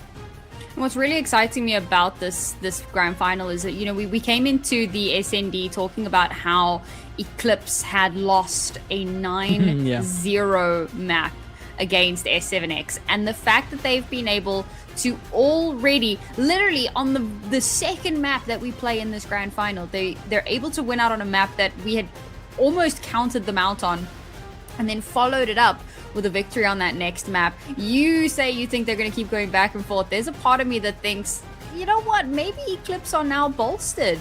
They've won those 2 maps. They've shown that that 9-0 was not something to be repeated. Nobody 9-0s them twice, and certainly not S7X. So I think that this is a team that is poised to run away with a victory here. Remember, S7X obviously did play a little bit earlier today, but they had a little bit of downtime, quite a bit of downtime, considering that second game went all the way to 5 maps. But for Eclipse, you can make the argument for fatigue. I make the argument for warm. They played those maps. They are warmed up. They are so ready, and they looked so good, particularly on that last map. So here's my belief, my prediction. This is going to be Eclipse taking the series 4-2. Well, let's see what happens, ladies and gentlemen, and make your predictions in the chat as well. We would love to see it. The hard point has begun over here on Combine, however. P1 unlocked, and to your point, Sam, Eclipse immediately on that point, racking up to 10 right now, and looking to get that full 60 in their back pocket. Forced off, though, by S7X right now. So we'll see how they manage to get on the point. They don't, is the thing. Eclipse pushing them off effectively. Sam, you might have seen the future. That was a bit of a really solid recovery, all things considered, because there's quite a bit of a whiffy spray that happens that I think, oh man, that's given S7X the exact entryway that they need. But Eclipse managed to stabilize so well. However, S7X now back with an absolute vengeance and have started to really kind of carve through these plays. They only get it for 7 seconds before Eclipse are back in the saddle, back in the driving seat. And now with 5 seconds left for this one, they're going to tick that up as far as they can and prepare themselves for that next point. S7X have not pre-rotated. They have in fact pre-rotated, and they are ready to try to gain control and start to close that gap. And to your point, there it is. They start gaining to that point. Bunch of nades, bunch of flashes coming through as well, but Shalvi is going to be the one to find out. Pain gets taken out off the trade. Hacks gets 2 in that kill feed. Death Machine is now active for Hacks. Cannot find anything with it, unfortunately, though. That's a wasted operator right there, and you hate to see it. 21-44 is where we stand. S7X now finally getting back onto the point, but immediately again pushed off. Now finally finding their footing. Javi looking for the challenge, does not succeed off of it, and 30 points have been broken by S7X. These whiffy shots could really come back to bite Eclipse, but despite that, they're still finding a way to play off of one another to maintain control, even when things start to look like they're falling apart. Oh, caught jumping out of the window. Solid kill there from Time. Meanwhile, Dad's taking out life as well, so now it's double the scoreline just about for Eclipse. 60 points, and the next point now about to unlock, and they're already once again poised and ready to take that early control. The kill onto life has cleared out any fighters. So now S7X need to regroup before they can push back in towards the site. They're starting to do a little bit of damage here, starting to claw their way back in, but Eclipse ready to greet them at the door. Triple kill denies their space and keeps that tide ticking over for Eclipse. What was that? 2 points that S7X managed to get off of that push. That's absolutely insane. Coco with the equalizer now does not find life, but got 2 there previously. War Machine now also active to go ahead and keep that space. Does find where Hax is through that doorway. Coco finding a double as well. 92 points and counting. We're about to break the 100-point mark for ECL. Eclipse Gaming doing phenomenally in this hard point right now, and if they can go ahead and get this win, hey, they already won that control earlier on. They just need to go ahead and do it again. 108 to 33 is our current standing right now as P3 is about to unlock. It's crazy how one-sided this is. Remember, the first hard point was a deficit of 26 points. You could not separate them in that first map. But here, for the revenge arc to an extent, it's Eclipse that have such a solid foothold. 60 points required for S7X to bring it back into their favor. But despite the fact that they start getting early point control, again, it's Eclipse perfectly poised, perfectly in position, lining up those shots, knocking down those pillars. And again, some whiffy shots coming through, but despite that, the rest of the team continues to show up and shut out S7X. Up to now 125. Make that 130. Why the hell not? We are so close. We're basically at the halfway point now for Eclipse Gaming. We're also about to get to the point where Eclipse has exactly 100 points more than S7X right now. 141 to 44. This would be an absolutely disastrous strike to mental for S7X if Eclipse Gaming managed to keep them in the 100-point club. Sam, that's when your opposing team doesn't get over 100 points in a hard point. And right now, it's looking like that. Even a death machine coming through to confirm some eliminations and stagger. 159 and climbing. 40 seconds left on the clock here for P1. And S7X cannot touch this point. And if they do, guess what? It's not theirs. It's contested by ECL. Desperate kind of Hail Mary plays coming through here. People getting caught unawares. Look at this flank all the way around into their back line, in towards their spawn to cut off the rotations. And it's absolutely working. They're making life so difficult for S7X. And this is part of the problem now. The spawn swap over. S7X start funneling in from the other side. Will they have an opportunity as the point has now moved? But we're up to 170 points. And every time S7X take a step, Eclipse is waiting. Look how aggressive they're willing to get. Directly into their faces. It's not even a flank. It's a I'm going to run you over in your face, shut you down. They can't even find positioning on the point. They're just getting mowed down on their way in. That spawn flip was so untimely because that point is literally there for Eclipse Gaming at Eclipse's spawn. Look at the distance they need to travel to get there. Nades now being spammed through the window. I mean, this is a disastrous hard point for S7X right now. They finally get themselves on point. 30 seconds left on the clock, and they only are at 60 points. Life waiting for the next point to open up over here. There's not much you can really do right now, as Eclipse working their way to 200 points. Just like that, and they get it. And there's still 13 seconds left. 13 more points for them to get on this point, on this hill, before it shifts over. I mean, at this point, what do you even say for S7X? This has been a monumental fall from grace. Now, it's not over just yet. At least the series isn't. I'm going to be so real. I don't know if there's time for them to come back into this. 36 points left for Eclipse, and they already have control of the next point. This is an S7X that looks absolutely muted. They've been taken to the vet and they have been snipped, and unfortunately they've now become all bark and very little bite. Eclipse dangerously close to that finish line. We'll see now if S7X can find their bite again. They're up to 70. The point is still contested, but it goes back in favor of Eclipse. 20 points between them and victory. I don't even think Eclipse is done at neutering. They're looking to euthanize the dream of S7X being the kings of Nigeria once again. Eclipse 234, 15 seconds on this point, and they're looking to go ahead and keep it. I think they're a couple seconds short though. Yes, they are, off of that victory straight off of this, so they will have to head over to that next point. I mean, S7X doing everything that they can, waiting by that next point already, waiting for the unlock to come through, but 2 seconds. 2 seconds is all that is needed over here. 1-2 contest comes through, but at the end of it, it's still a 250. I believe a C9 over there, as one of the S7X players got off for just a second to wrap around, and that second costed it towards there. But I wouldn't even say costed it, actually. There was nothing costing at the end over there. Eclipse just ran through the opposition over here. And Sam, we are at series point, favoring Eclipse Gaming now.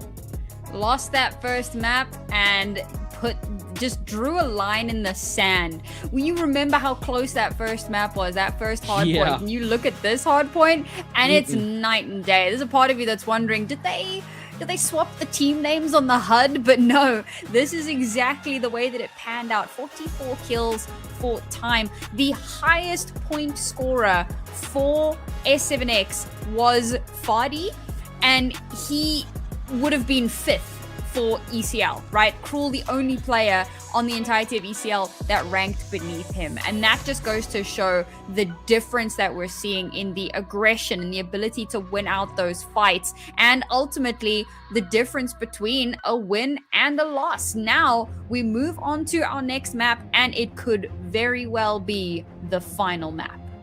Yeah, I never thought that these words would escape my mouth, but it's do or die for Sierra 7 right now. Never did I think I would ever be saying that about S7X, but it's do or die, and it's on standoff for our control. And if they manage to do so, if they manage to pull a miracle out of thin air over here, we then go over to SND on Coastal. What a huge climb for S7X to actually make over here. What a mountain they have to make their way up upon. Eclipse Gaming, they look confident doing this. They look dominant doing this right now. And they just need to do a game mode that they just won against S7X. They just need to run it back. Same strats, different map. And they walk away the kings of Nigeria. And you guys need to run it back all the way to the Carry First shop, where they currently are running a promotion.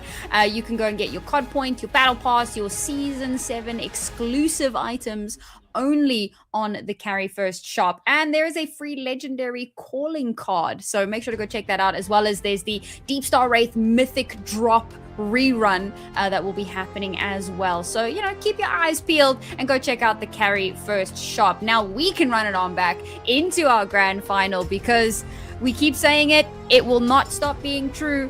This is series point for Eclipse. They could be walking away with a victory against S7X that they have clearly been fighting tooth and nail for, preparing day in and day out for. On attack first is Eclipse as well. The question is, how motivated is S7X right now to keep fighting within this? And from the looks of it, right off the bat, they seem like they are motivated, keeping those kills, keeping those lives very, very even. 25 to 26 right now. Eclipse, though, they've made their way onto A, at least trying, attempting to go ahead and capture A. The first tick now, progress being made on it. Fadi with a spray from behind, though, is going to go ahead and slow that down. In fact, going to fully stop that, but taken out by Dad up close and personal with that SKS. Finds 2 actually over there, 1 on Hacks as well. And they get that first tick confirmed over here and now start working on the second. Seeing quite a strong performance once again from Eclipse, whittling through the S7X players. Goodness me. As soon as one pops its head up, it's like a game of whack-a-mole. And it does look like Eclipse is winning that game. Now the A point is going to be ticked up to 2. Looking to push that over towards a third, but there is presence over towards the B site as well, so causing a little bit of chaos here, chaos and confusion, pulling the same strat that S7X did earlier, or a similar strat. Does look like it is going to work in their favor. They've got the tick on B. A is busy climbing up. Oh my days. If they take 2 points at the same time, it would be absolutely ridiculous. But no, 2 points on B. 3 lives remaining for S7X. Does it even matter if they get the points? All they need to do is find these last 3 players. The B point has been lost, but so has 2 more lives from F7X.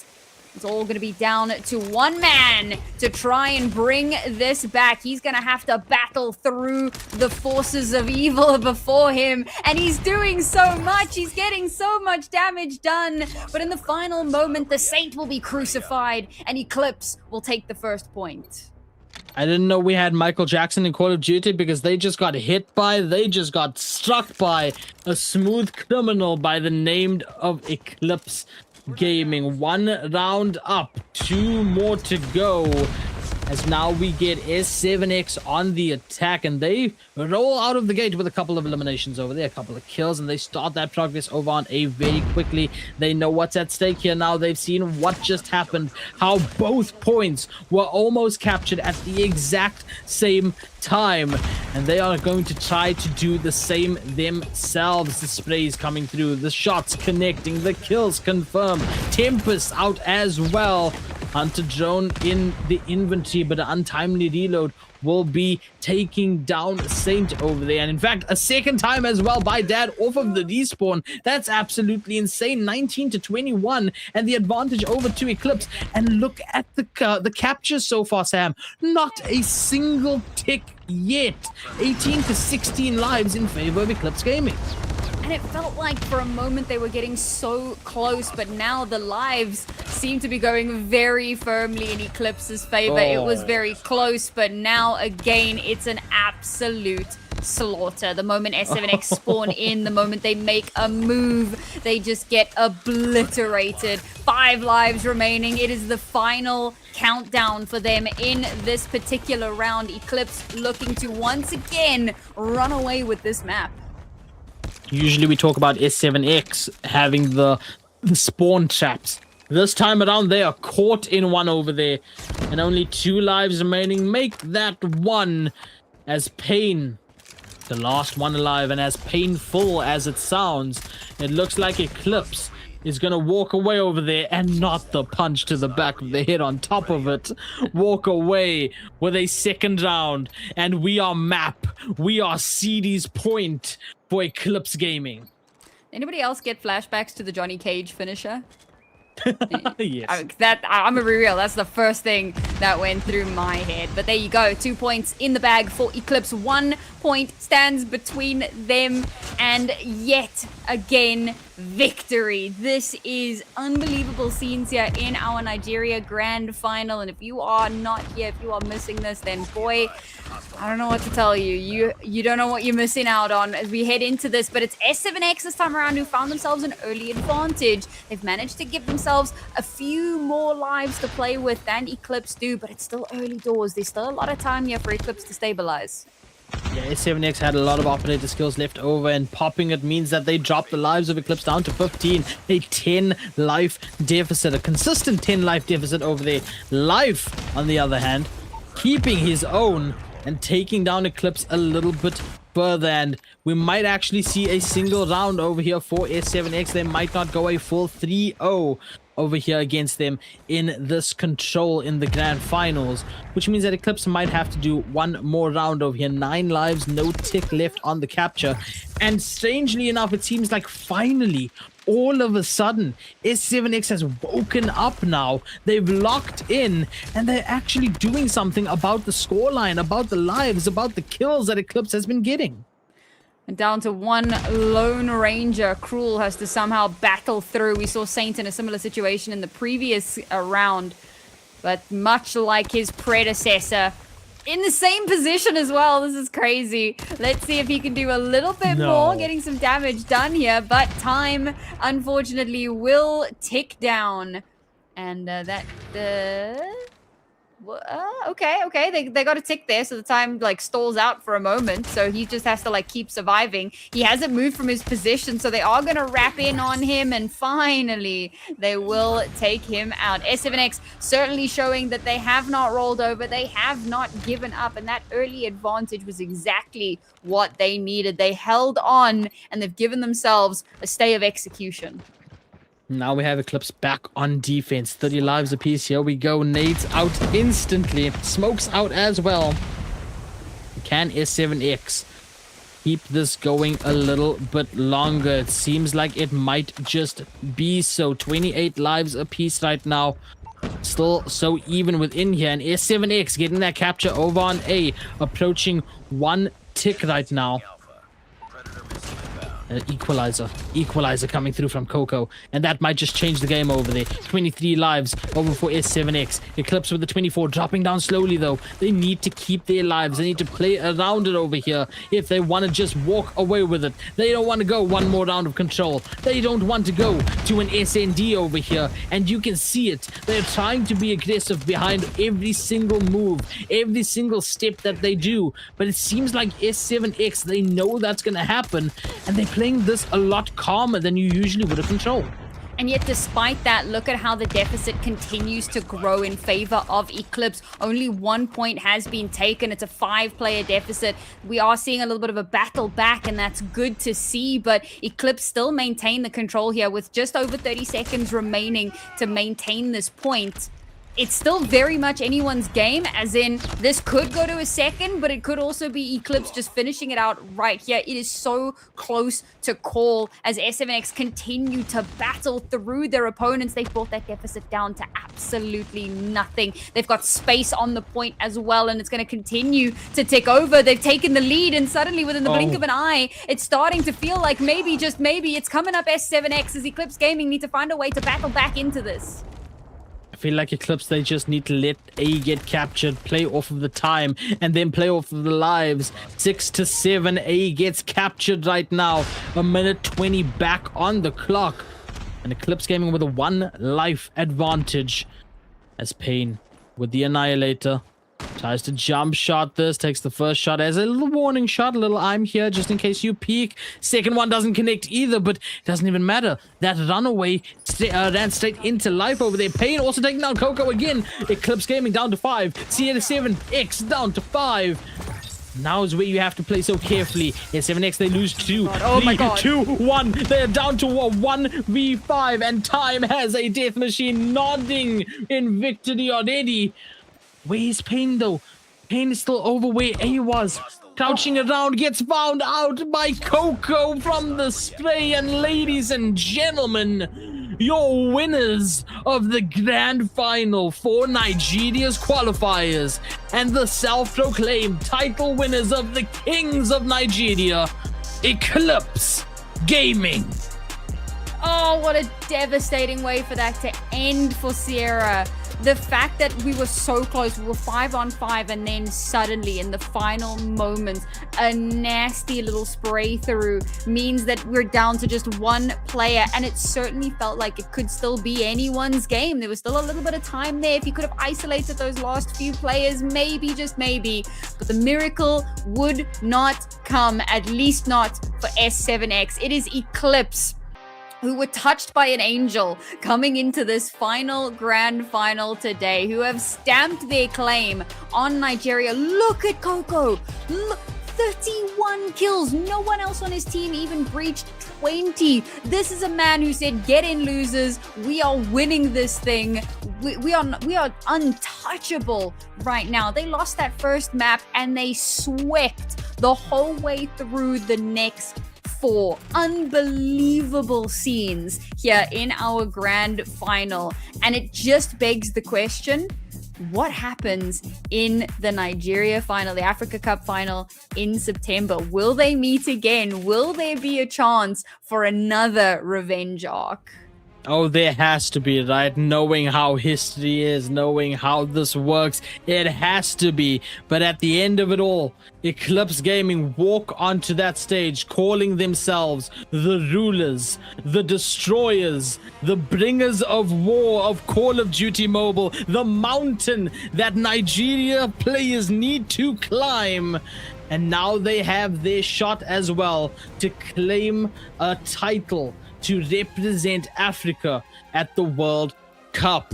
We have our 8 teams now, ladies and gentlemen. S7X, Eclipse Gaming, UAHMT, Echo 7, Mighty Order, Paradox, Cyclone, and ASG. September 5th, September 6th is going to be when it happens, and it's going to be an absolute banger. I cannot wait. And remember, folks, you can be there live from the audience, watching it all play out. The casters standing right behind you, the players larger than life on the stage. So if you're going to be in Nigeria, if you plan to be in Nigeria, if you want to be there for this incredible land, make sure to head on over to cup.carryfirst.com where you can book your tickets to watch it. It's all happening live very, very soon. There's just a few weeks away, so not a lot of time for you to plan if you hadn't thought about doing it already, but make sure that you hop on it tomorrow. Call those travel agents, get those plans in order, make sure you're there. You do not want to miss out on this action. Absolutely. Well, that's all she wrote, Sam. That's every single qualifier completed. And all that awaits now is that land. So, guys, stick around for that. Check out all the socials for Carry First. Go check out the TikTok filter, the Snapchat filter. Subscribe here to the YouTube. Go follow the TikTok. All of that good stuff from Sam and myself and production. It's been an absolute blast over here for the Nigeria qualifiers, and all that is left is the grandest stage of them all to see who's going to represent Africa at the World Cup. Until then, stay safe out there, and we'll see you in the next Call of Duty Mobile stream.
Do you want to take your gameplay from this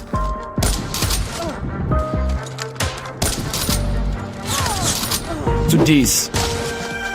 As you can see, the only difference here is, the sniper. But don't worry about it. Qualifier Shop is the fastest way to get your code points so you can buy guns like this. They are fast, reliable, you can use your OP, your Pamplay, anything. Very, very simple. Instant code points.